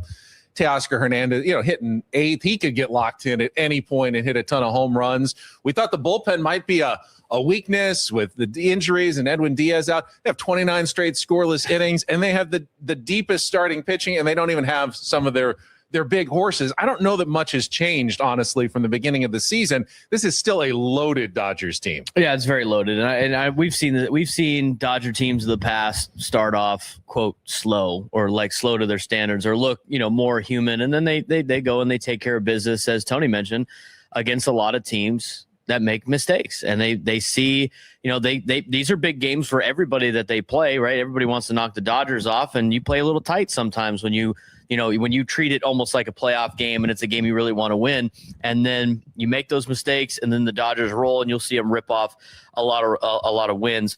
I think they're gettable though too. I don't think they're like, a team that is just so far beyond everybody else. I do think they're going to be really good. I think they're going to be really difficult to beat. But, to me, as Wood said, and I've been saying this the last couple of years, it's like you have to put pressure on them and make them win in August. You have to make them feel pressure in September, going like, oh, the Padres are right here, like a game and a half back from us. Because we had it a couple days last year, and that was really it. I mean, they felt 2 days of pressure. But if you feel the pressure, you see this team, they're human too. Like they're gonna feel the pressure, and I'm sure Tony can attest to this. How much more difficult is it to swing and have at bats when you're putting pressure on yourself? It's way harder than like when it's easier. What constitutes pressure? Like, what do you guys think, Sam? When you like, how many games back are we talking? I'm talking from a perspective of when you go up to the plate and you guys are up like 5 or 6 runs and you could just work on yourself and feel a bit more calm up there. Isn't that a lot easier than when you're like, I got to get this hit right here? But as far as the team goes, I'm talking about the team part. Yeah, no. Well, what I'm saying from that is, if need to keep pressure. If on you them put in the pressure on them in August and September, and they're only a game ahead of the Padres in September. Now it's like, all right, well, we got to take care of business against this Red. We can't mess around with the Reds team. We were, but only for like a couple of days, and then they. Well, and then the Padres lost a handful of games, and the cushion got a little bit bigger, and then the Dodgers could get comfortable again. But to me, the way that the season plays out, you just got to keep focusing on yourself and winning series that you're supposed to win. And then August, September, if you want to take a look at where they're at and if it's close, and you make a huge run for it. But I think you get lost in a sense of like always looking at what the Dodgers score is in the month of May, June, and July. And I think that turns into I'm more worried about another team than I'm worried about my own team. I think you can do both. I definitely, again, worry is the wrong word. I don't worry about baseball. Like I love it. I get anxious over it. I get excited about it, but worry is not the right word. It's such a random occurrence to win a World Series. It really is. And you can have the best team, and we've seen the most loaded teams not even make the playoffs at times. So there's an element of randomness to it, but now they have the experience on their side. And that's what scares me. They knew they were an inch away from the World Series. And we talked about it yesterday, Benny. Jeff Hoffman throws a different pitch to Miggy Rowe. Yeah. The Blue Jays he just executes the pitch that he threw a little bit better. It's just it's very random. It takes a lot of luck to get there. We just have not been super lucky or executed very well to that point. Chris, how do you reevaluate Padres versus Dodgers through 50 games, which is a big enough sample size that even a front office will take 50 games seriously as something that they can take some stock in? All right. Well, so let's just say that we are taking pretty good stock in 50 games. Number one, I think they're where I kind of thought they would be. I didn't think the Dodgers were going to be 40-10, and they're not. So I think the Padres are there, and I feel good about that. But the one thing I'm going to say, despite, Tony seeing some things that look a little better, despite some hard hit balls here and hard hit balls there, I don't think this Padre team can push the Dodgers at all. I mean, the Padre team that's performing right now, hitting under 200 this month, not slugging, not scoring runs very rarely. They can't keep up with the Dodgers like this. So I think you're going to need the Padres to be what we think the Padres can be, which means Manny can't be hitting 114 in the month of May. Fernando, we can talk about the lack of home runs. Fine. He has 2 RBIs the whole month. We need a little bit more from a guy like Fernando Tatis, even if he doesn't have home runs. So this particular batch of Padres that we've seen in May, I don't think they can keep up 10-9, let alone keep up the Dodgers. And we are about to talk about Fernando Tatis Jr. It's our Epic Wings, Epic Padres Roundtable, presented commercial free by Epic Wings. And by the way, graduation season, Epic Wings offers catering for graduation parties and gatherings. That sounds like a really good idea. Visit your local Epic Wings location online at epicwings.com. Order for the whole crew. All right. Padres have teams of people trying to figure out what's wrong with Fernando Tatis Jr. I'm not asking anymore. We don't have the answers. You don't have the answers out there. No one has the answers. New question. What's a reasonable course of action for the team to now take with Fernando Tatis Jr.? You're not DFAing him, fans out there who are crazy. But Tony, not trading him either. Tony, what's a reasonable, what a guy is really struggling and in his head, clearly things are going wrong. I mean, you're probably not sending him to El Paso, but what can you do for a player other than just keep rolling him out there every single day? Do you change something to try to get him going? Maybe you give him a couple days for a mental reset, but I don't think there is a recourse. I mean, you need him to be who he's going to be. He certainly isn't going to do it just hitting in the cage, every day and not playing or being sent down. Like that's kind of ridiculous, I think. So, yeah, I mean, we got to write it out. Maybe you can drop him further down in the lineup. I mean, but he needs to be in there.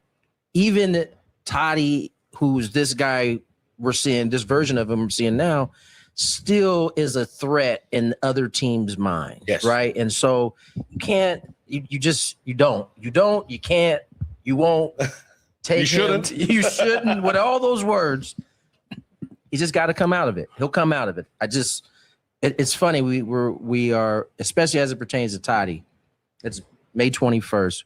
When we get to August 21st, how different will the conversation be at that point? I hope it's really different. I hope it's way different. and to me, I think, and maybe this is because I've been around it for my entire life, I think it's crazy that you guys even have that thought in your mind that by August it could still be the same. Have you ever seen? Because that would mean no homers still in August. I saw today, like Corey Seager's he's one of my favorite hitters of maybe all time. He's I think he's batting 180 and he's got 7 homers and 20 RBI. I'm sure he is. Now I'm looking at that like, would I rather hit 230 and have the 7 homers? In his case, at least just kind of speaking on that, he uses his lower half a whole lot different than Toddy, which I think lends for him to still be able to run into a few. Yep. And so, I mean, get back to your question. But I will say, Tony, that on April 21st, it was kind of crazy that Fernando hadn't hit a home run. I would have told you that if we were still talking about this on May 21st, that would be absolutely insane. That to me is reasonable, right? Because it's still a new story at that point where we're discovering it. But like, we're all watching the same Toddy. No one should be surprised based on your own eyes and what you've seen him do swinging the bat that he hasn't hit a homer. Saris told us that since they've started tracking bat speed, no one with Fernando's bat speed has ever hit fewer than 20 home runs in a season. It's crazy to think about him getting to 20 this year. And he's got 0. Chris, what is... it's a mechanical issue that he's trying to work through. What's a reasonable course of action here? And like, I thought moving him back up to the leadoff spot, great idea. Hasn't really worked yet. And then I realized, now Fermin and Tatis are hitting back-to-back, that's actually tough right now for the Padres in the 9-1 spot because they're not getting any production there. What's a reasonable course of action in your mind? Nothing. I agree with Tony. I mean, I don't think you can pay too much attention to it at this point. I think we've tried that.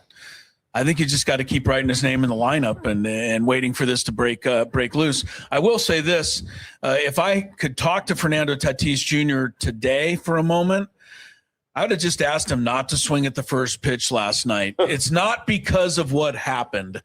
It's because how many times have all of us heard from the listeners, the fans, he always swings at the first pitch and he always, grounds into a double play in that spot. How can he do that?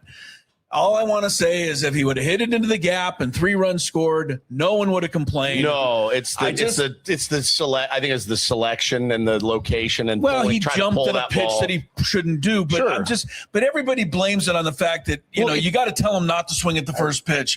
That's just silly. That's an unconfident hitter, though, right? Trying to get. I also think you guys have a short track memory because there was at least a week span where he was taking the first pitch and he was down 0-1, 0-2 like that. Yep. And so it's when you're struggling like that. Yeah. Trust me, you are trying any and everything. He went from, damn, I don't want to feel like I'm 0-1, 0-2. Let me go ahead and try to get on these pitches down. And I'm a first pitch guy. I think I've been defending Manny for years because Manny was hitting 400 or something off the first pitch. I'm like, let him swing. I think the numbers show that's the best. That's one of the best counts to hit in. Yep. But when you feel like I'm sure Toddy feels right now at the plate, the weight of the world, it's just a mental kind of thing you got to work through. I don't know why you would know, but I'm just going to throw it out there. Do you know what he was hitting on the first pitch last week? Like on the season, Toddy? I don't know. 385. Yeah, it's not like he was struggling. He was not raking, 384. And it was his best. It was his best OPS numbers. His best all around numbers was him. Braden, I am not critical of him swinging at the first pitch. I know. I just know that I have to answer for it all day today. But Tony, is there some truth? I mentioned this on our show. Early in the season, when he didn't have that home run cloud hanging over his head, he takes that pitch and hits a liner to right. Yeah. Maybe it's caught, maybe it's in the gap. Yeah. But now he's trying to pull everything because everyone says you're not pulling the ball in the air. And so now he's trying to pull it, and it's a grounder to short. It can sometimes be overbearing. When you're struggling like this, and you got, as you said, he's probably got a billion different people telling him different things. And, I think for Toddy, there's probably been a little bit of that. Dang, I'm down 0-2 every at bat. All right, let me get up here and that. He probably I'm no doubt he knows his numbers first pitch. So he's probably trying to get out. Now, when you're not seeing the ball well and you're attacking pitches outside the zone, it can snowball on you. I think we've seen it. You probably have seen it. There's a lot of discourse about his dad in this conversation as well. And I don't know how much, his dad, all of our dads probably influence us a lot. And I'm sure he talks to him. And I don't know what he's telling him. Like, does he need more of that? Does he need less of that? Do we have any idea? What are you asking me for? Ask him. Ask him, dude. Ask him. Tony, I mean, you're here today. This is what I want to know. When you were scuffling at any level, right? Because I'm coaching. You listen to the hitting coach, or you listen to your dad? Right. It depended on the hitting coach. It depended on the day. Your dad was Tony Gwynn. With all due respect, I've always listened to my hitting coaches, and sometimes to my own detriment, right? And but I talk to my dad every day, whether I was swinging good, whether I was swinging bad. When you were going bad, what would he tell you? Go back to the basics. Go back to the basics. But the fact is, we don't know if Toddy's dad is talking to him or not about any of this. No, I mean, we have no idea. So, the discourse about him and his father. So why wouldn't he talk to his dad? Correct. His dad had a long major league career. He probably knows a little thing about hitting or two. People are just grasping at anything right now. They really are. And that's really what it boils down. I saw the best reach of all time last night, by the way. I had to bring it up. It was the golf one. Yeah, I saw the golf one. The Padres should ban all their players from playing golf because it messes with their baseball swing. Messing their swing. I'm like, oh, man, that's a new one. I actually, if I reached for that for a while, I couldn't have come up with that one. But at this point, I'm willing to try anything. But you asked the question, what's a practical solution? Honestly, and I don't know what they employ. I know they do because every team does. But, I mean, I'm serious. Some sessions in a room with a person that knows what they're doing to help get your mind right. Whatever it may be. Not baseball sessions. Literally, put the bat down. Go sit down. Let's get to the root of your struggle mentally. Ted Lasso this. That worries me because now you're going to be focusing even more on it. I thought no, Chris, have you ever gone to therapy? When I go to therapy, are you kidding me? It's a dumb question. So what happens to me is because I go every other Friday, right? When I go, I'm for those 10, 11 days before I go, I'm hyper focused. When I go in there and I talk about it, you're able to relax it's out. A little. Okay. And then I walk out and I got a disagree. whole new bag of tricks that sometimes I reach into, sometimes I don't. Right? But I have it. It's out. I can say the pressure is killing me. This is killing me. And then the person says, try this. And you're like, okay, I'll try that. So, I mean, at this point. Is anybody gone to, this is the dumbest thing I've ever said. Not maybe.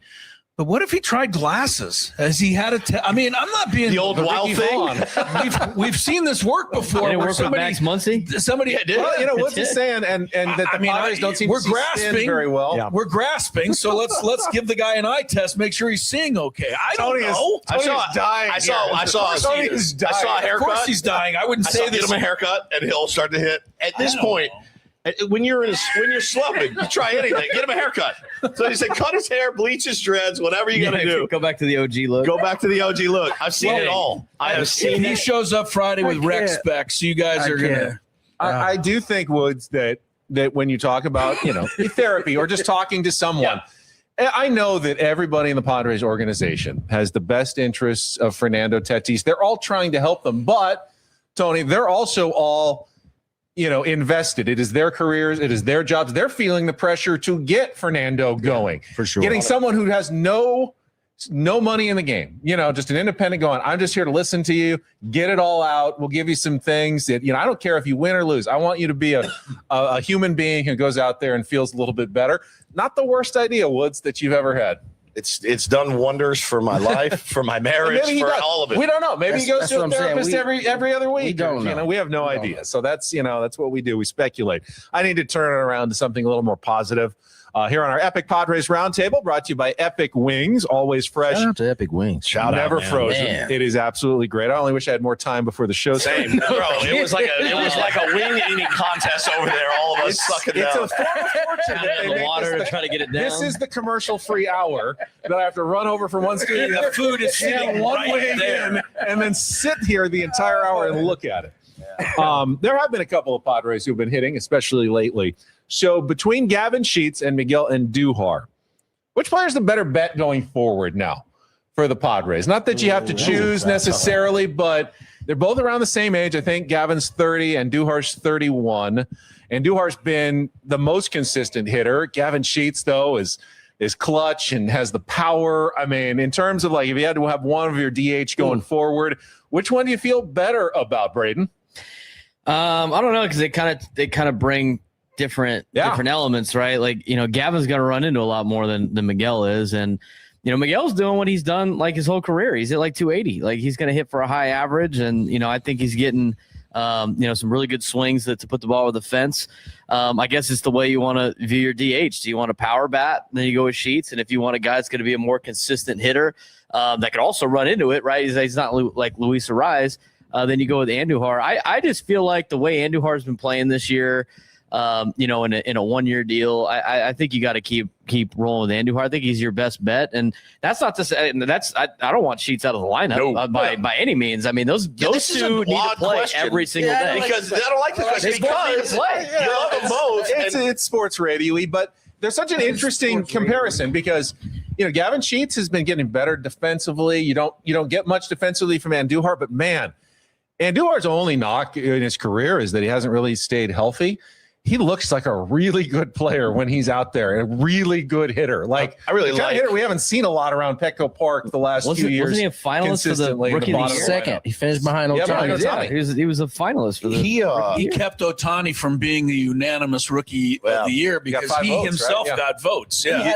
He had a ridiculous year. The only reason why he didn't win is because the other dude was pitching and hitting. That's it. Yeah, and you know what? As far as both of those guys, man, I love anytime they pan to the dugout, those dudes, both of them, smiling from ear to ear. They seem like really good. I mean, we've met Gavin. He's a great dude. I've never met Miggy before. what they bring, I think, to the clubhouse, you can tell like they're liked, they're respected, they're positive. They both have really good attitudes. I love both of those cats, man. It's such a wishy-washy answer, but like I don't want either of those guys out of the lineup right now. It's great that they've moved up to the 2 and 3 hole, which is crazy. Who would have predicted that at the beginning of the year? I'll answer your question. I think reluctantly, I think they're a good example of why you can't have the same hitter in the line, why you shouldn't, right? They do different things. I had an early prediction that Gavin could get to 25 homers. I still think that. But in terms of who do I think is going to be the most consistent down the stretch, I think it's going to be Miguel. Yep. I think as long as he's healthy, I love that he had that hamstring injury that he just kind of worked his way through. Now he's seemingly running better again.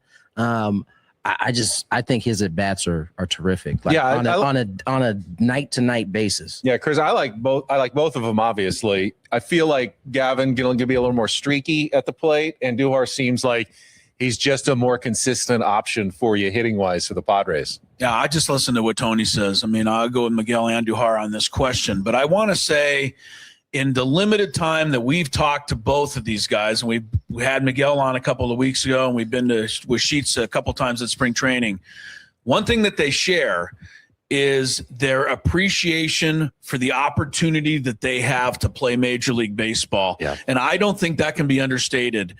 Miguel Andujar must have said that 5 times.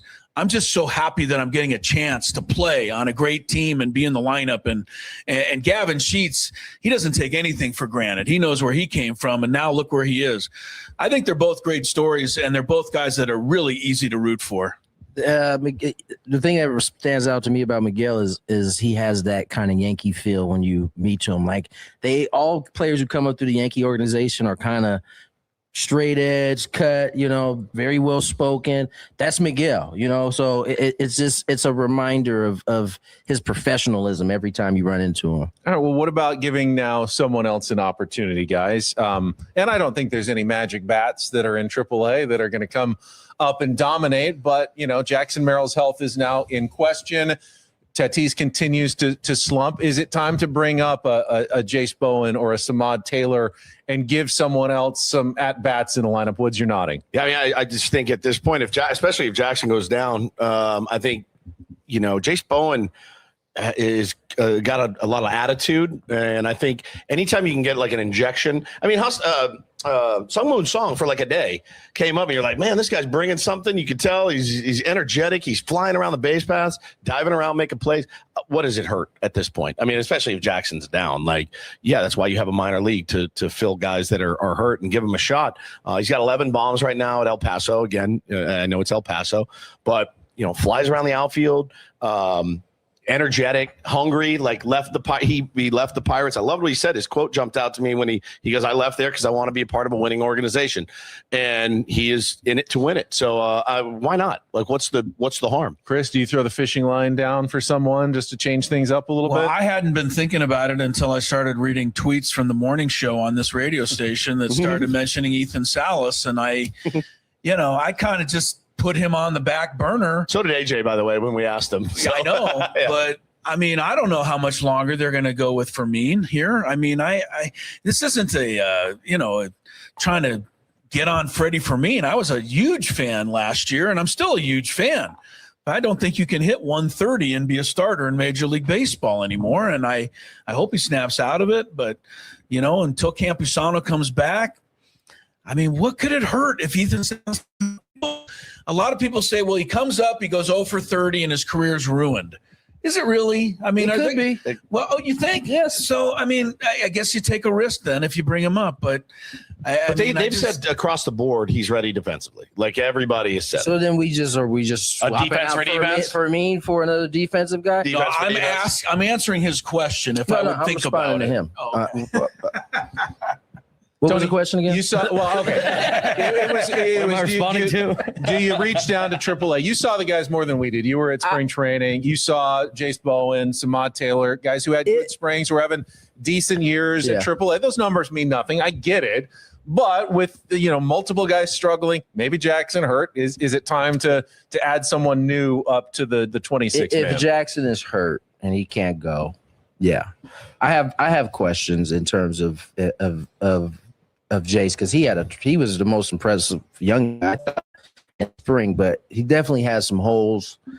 You're gonna get defense. You're gonna get the defense. You're gonna get the hustle, but that's not really what the Padres need as an injection right now. Yeah. They need someone who is like gonna come up, and if that's the case, they can swing it a little bit. They just let go of Miranda. He had an opt out, so he's gone. Yeah. And he had some pop. You know, I don't know what you do. I mean, again, you're grasping at straws here a little. You are. If someone's hurt, yes, I think you got to, obviously you got to go down. But I think you really got to ride this out right now. I think what's going well for the ball club right now is the kind of platoon of guys that are cycling in.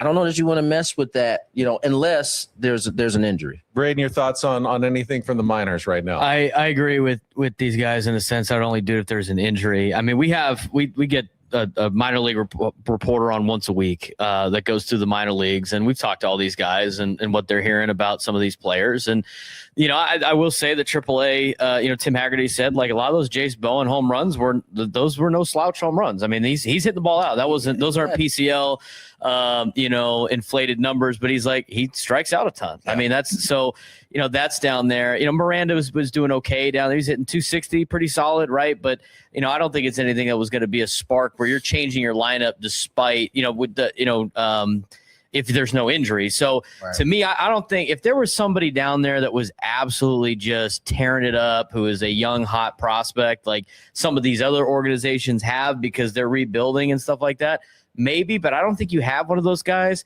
And when it comes to Ethan Salas, they said everything that we've talked about.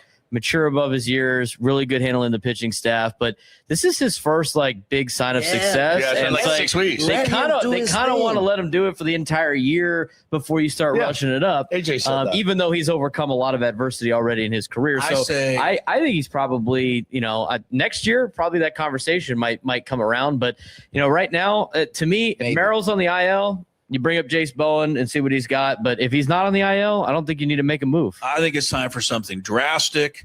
And I think you bring Salas up. And not only do you bring him up, but you take out an ad in the newspaper or online or on social media, and you put him picture up and you say, the savior. The savior. Yeah, let's go all the way in. The franchise. Yeah, let's just go all the way in. Sensing some sarcasm. Real quick point. I think, and this was something that came up at the end of last year.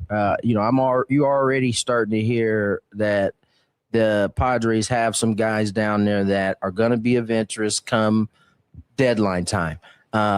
And so it wouldn't surprise me if we see some of these guys come up here, be a little showcase piece so that these other teams can think. Now but you're already starting to hear, that Padres got some interest from there are teams that are interested in some of the minor leagues. Isn't that hilarious though? Because every offseason we're told they got nothing. They got nothing. Yes. And then every trade deadline is like, oh, look at all these great players they have. I grew up in Arlington, Texas, and I grew up in Dallas, Texas, but I remember when Pudge came up, he was 19 years old.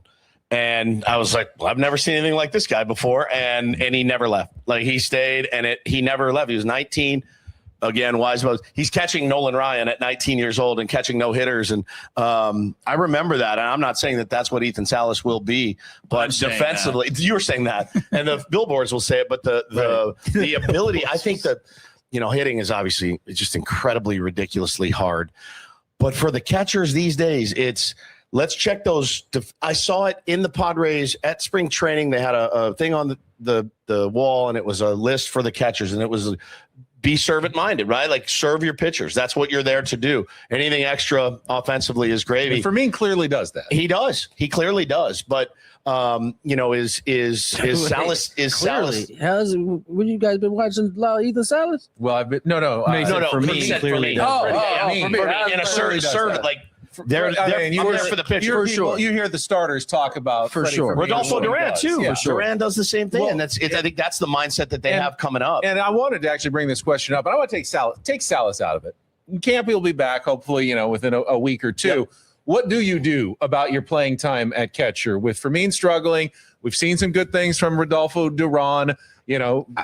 Luis got off to the hot start. Can he keep it up after he comes back from the injured list? How do you kind of manage those three guys? Who stays on the roster when Luis comes back? What does it look like? I think I think Durant probably goes down, but I think it was pretty much 3-4 days kind of alternating between for me. So maybe now it goes 4 and 3. And if, Campy comes back and he is, doing his thing offensively, I can 100% see Stam stick kind of flipping that and giving more of it to Camposano. I think it was a good mix with Campy and for me. You got a guy who was probably a better defensive guy, and then you got some sock when Campy was in there. So I think, they go right back to that. I think maybe Campy gets a little bit more opportunity. Did he lead at the ABS challenge? Freddie is not. He was good at the beginning of the season. He's gotten cold. I think he's in he a got the yips. He got the yips like crazy on the Chris ABS. brought up the glasses thing for Fernando. I've had like 15 people asking for me needs glasses. So all seriousness, he's been getting hit in the face. Well, yes, but I think I've seen what's happened with Freddie Fermin.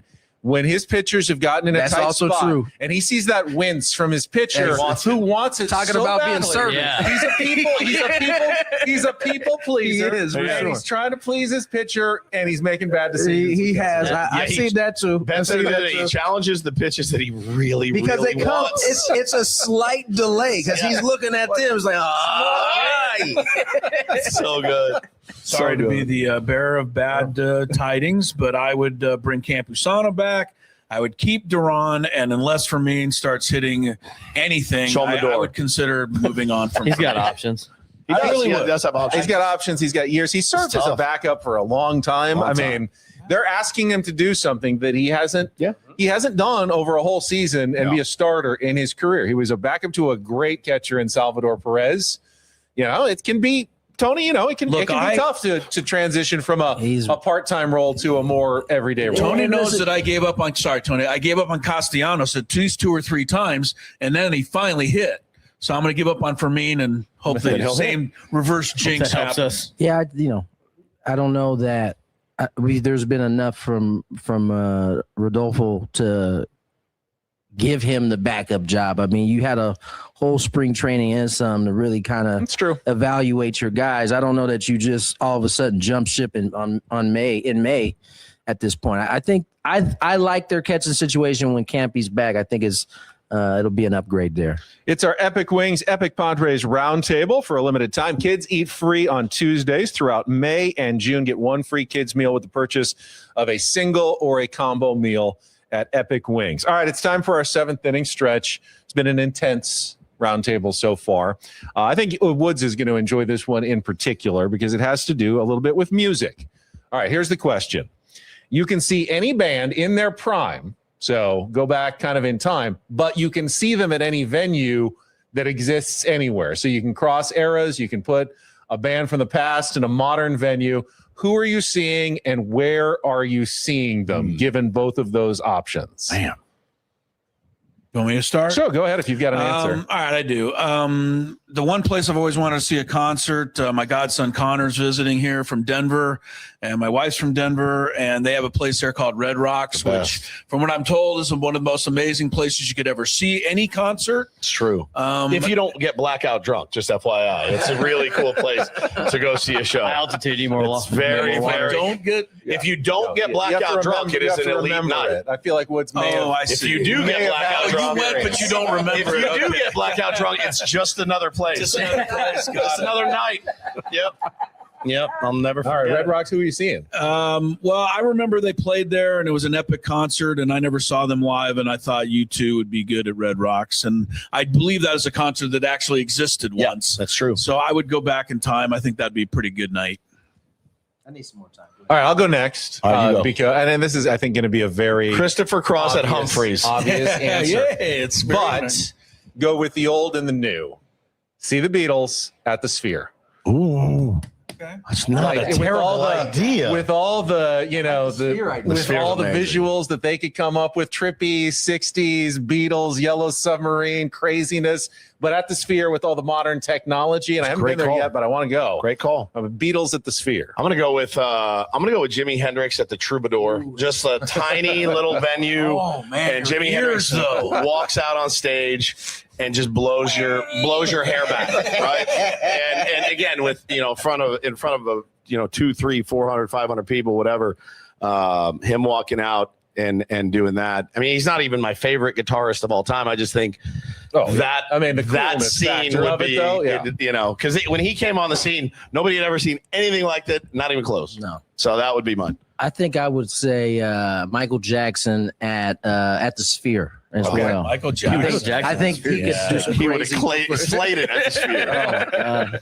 Braden, your last up That's tough. I mean, maybe a couple bands. I think, you know, like my sister lives in Nashville, so it's cool to see, you know, a lot of people, like up and coming people, made it through Nashville, but to see, you know, and they're not one of those bands, but like I just saw Treaty Oak Revival at Stagecoach. They're one of my favorite bands right now. To see them playing like at a bar in Nashville would be kind of cool. I think that's what I love. A bar. A bar. Yeah, because it's tight, it's intimate, it's cool. Like the Nashville scene is sweet for a lot of bands. I'd like to go to the Ryman there, the world famous Ryman Theater in Nashville. It's a venue that I need to get to. Concerts at the Belly Up. Oh yeah, many venue. times. Yeah, many times. But the Sphere is amazing. I saw the Eagles and U2 there, and it was like the greatest night of your life. There's nothing like it. It's Eagles. Oh, Eagles. Yes, I saw Eagles. They don't like to be called the Eagles. Yeah, Eagles. It's true. Eagles. Well, we're not Lebowski thinking about that. Yeah, true. Yeah, that's right. That makes sense, I guess. There you go. All right, let's. We got a little less than 10 minutes to go. The A's coming to town as the Padres continue their homestand this weekend. Weird dynamic this year in baseball between the American League, which there's really only like 3 teams that are clearly above 500. It's like the Eastern Conference in the NBA. It is, yeah. It's a little different this year, but of course that means the National League, a lot of winning teams, going to be really competitive. Does that, Chris? How does that change baseball for you? The trade deadline. I mean, you're not going to have a lot of American League teams giving up because hey, you're 10 games under 500. You're one good week from being in a playoff spot.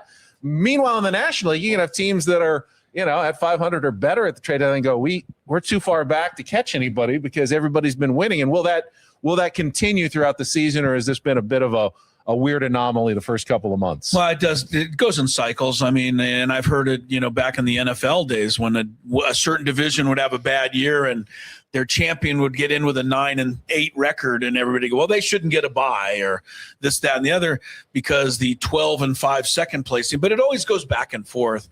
So I think this year is just the American League's weird. I will say this is how it's changed. I saw the odds to win the World Series updated. I think yesterday or the day before. The Padres' odds to win the World Series are longer odds right now than the Tigers, who are 20-29. That's crazy, man. Because the Tigers are actually still close to the playoffs as the Padres would have an easier path probably because they don't have all them. Anyway, so it's weird. It is definitely weird. Tony, I mean, you've seen this before. The only real big difference is the NL Central all of a sudden looks deep and good. Yeah. And the AL East is just top heavy right now with the Yankees and Rays, and everyone else has struggled. That's kind of the biggest difference. I mean, the AL West has always been in the AL Central. The AL Central definitely. That's the big change this year that has kind of changed the dynamic. Yeah. First, I'm going to get on my soapbox and tell you how much I hate the schedule. You know, we should be playing our division more. I think it would help with a lot of this that we're seeing. That being said, I think I agree with Chris. It's just kind of one of those years where the American League hasn't been as good, and specifically the American League East, which is usually like the Titan division of baseball, and so many good teams in the National League. I think both ways, right? Because there's so much competition. The trade deadline is going to be bonkers this year, and you know, our guy AJ is probably going to be right square in the middle of all of it, and this is why I think it's important. This part of the season is important because this is when, you know, people like AJ are evaluating their team, and as we are, right? And you start to be able to see where the improvements can happen, and you can start kind of then telegraphing what it is that your team is going to be looking at. But I think this is good for baseball. I think the floor has risen in terms of there's some bad teams, but there are like the really, really bad teams we've had over the last couple of years. So Agreed. I think it's good for baseball across the board. No, Rockies, White Sox have stabilized a bit. You know, Rockies aren't good, but they're not. White Sox White Sox are actually decent this year. Yeah, Braden, National League, American League, how's this kind of changing the dynamic for you? Not too much. I mean, Jeff Passan wrote an article a couple weeks ago about the American League being so bad, and he said, well, they got off to a bad start last year like this, and at the end of the year, they actually had more wins against the National League than the National League did. So you got to let it play out throughout the year. I think two things are going to happen. One, I think some American League teams are going to start winning a lot more games. And I do think some teams, the NL Central, might start coming back down to earth because eventually, even though it's limited, as Tony said, they're going to start playing each other a ton. and somebody's going to have to lose. So I think you're going to start seeing it balance out. I think the way the schedule has played might give you a sense that, the National League is way more dominant than the American League. I think the National League is better than the American League, but it's probably not as drastic as what the numbers, the wins and losses say right now. Last couple of minutes of our Epic Padres Roundtable brought to you by Epic Wings, always fresh, never frozen. And this weekend, we expect to get a second start from Lucas Giolito in the Padres rotation. What did everybody think of his debut? Because it was obviously very effective, but there was some concern the velocity wasn't what it used to be. Chris, I mean, are we more excited or more nervous about Lucas Giolito going forward? I'm not nervous. I mean, he keeps throwing that changeup or sinker that falls off the table there. I don't think it really matters what the velocity is as long as there's a I've always felt that if you throw 95 and then your off speed is 89, it's to the hitter. I think it's similar to if you go 100 to 94, right? As long as there's a difference there. He says he thinks his velocity will pick up, and I'm always going to be of the mind that the location beats velocity anyway. So, hit your spots, hit the corners, keep the ball down, get a little bit more fine the next couple times out. Definitely was a good start. Tony, I agree with most of what Chris is saying, but clearly front offices are looking closely at velocity numbers and when they're evaluating their pitchers nowadays. So that's not just a fan thing that we love radar guns. It's important that you've got velocity these days. It's important. I think, velocity gives you more room for error. And, I think a lot of pitchers don't have the ability to throw the ball where they want to on a consistent basis. So I think these teams have adapted to that, but instead of, maybe it's probably at this point easier to add 1 or 2 miles per hour than it is to teach a guy how to locate it. It's what it certainly seems like. But I think what was your question again? Just Lucas Giolito, I think forward. In terms of Lucas, I watched that start and I watched every pitch he threw, and to me, I think he's going to pick up velocity because he was. Anytime you see a guy kind of jumping around the gun in terms of his fastball, one at 88, next one at 91, next one at 8, I think that's more of him his body trying to catch up and mechanics and all those things trying to catch up because we saw the same spring. Right. I think we saw the same thing with Walker, right? He started the year, he was about 91, 92, and now we've seen it tick up to about 94, 95. And so if Lucas is able to add even 2 miles per hour, I think he's going to be just fine. I think he's going to be fine the way he's pitched that last game. If he's throwing the ball like that, locating, as Chris said, it's a good addition to the rotation. Yeah, and especially if it ticks up a little bit because Woods' velocity is important. You were telling me recently you were watching an old Atlanta Braves. Oh my God, I was watching the Braves, watching the Braves Indians World Series, and I'm like, these kids looks like they're throwing 75 miles an hour out there, man, and they're getting 6 to 8 inches off the plate. I'm like, it's so jarring to go back and watch after what we watch on a night in, night out. Which one was 95? Oh, 95 World Series, Glavine. I'm looking at Glavine, and I'm like, look, they didn't have the miles per hour up there, but I'm like, that's 79 miles an hour. But how many times did you see Glavine catch a whole bunch of 100%? It was everything was either and so or off. the ump would give them 6 inches, so you just keep going 6 inches out. Further, and those guys can put it where they want it. And it's such enjoyable baseball. It really was. Like, it was fun to watch that whole baseball. Greg game was it the? No, that's Marlins. That's Marlins. Marlins break. Where he got Hernandez was the one who got took advantage. I love Giolito, man. I always have. He's a competitor. The guy is a straight up competitor, and you want guys like that. Big dude. The changeup is so dirty. It's the most unfair pitch in baseball. I know that sweepers and everything else are in vogue, but if you got a guy that can throw a good changeup, you're having the worst day of your life. Braden, last word on Giolito. I'm a skeptic. I'm going, why was he available? If he threw as well as that and was as tough to hit as he was, why was he even available for that price? He had some arm issues at the end of the year. I'm assuming that's probably what it was. And money, I think. Yeah, I thought his outing was very encouraging for what the Padres are doing. I think considering the circumstances of how the Padres built this rotation, I think they're getting a lot out of a lot of guys that are making it really. It's starting to stabilize. I mean, Randy Vasquez didn't have his best stuff last night, kept you in the game.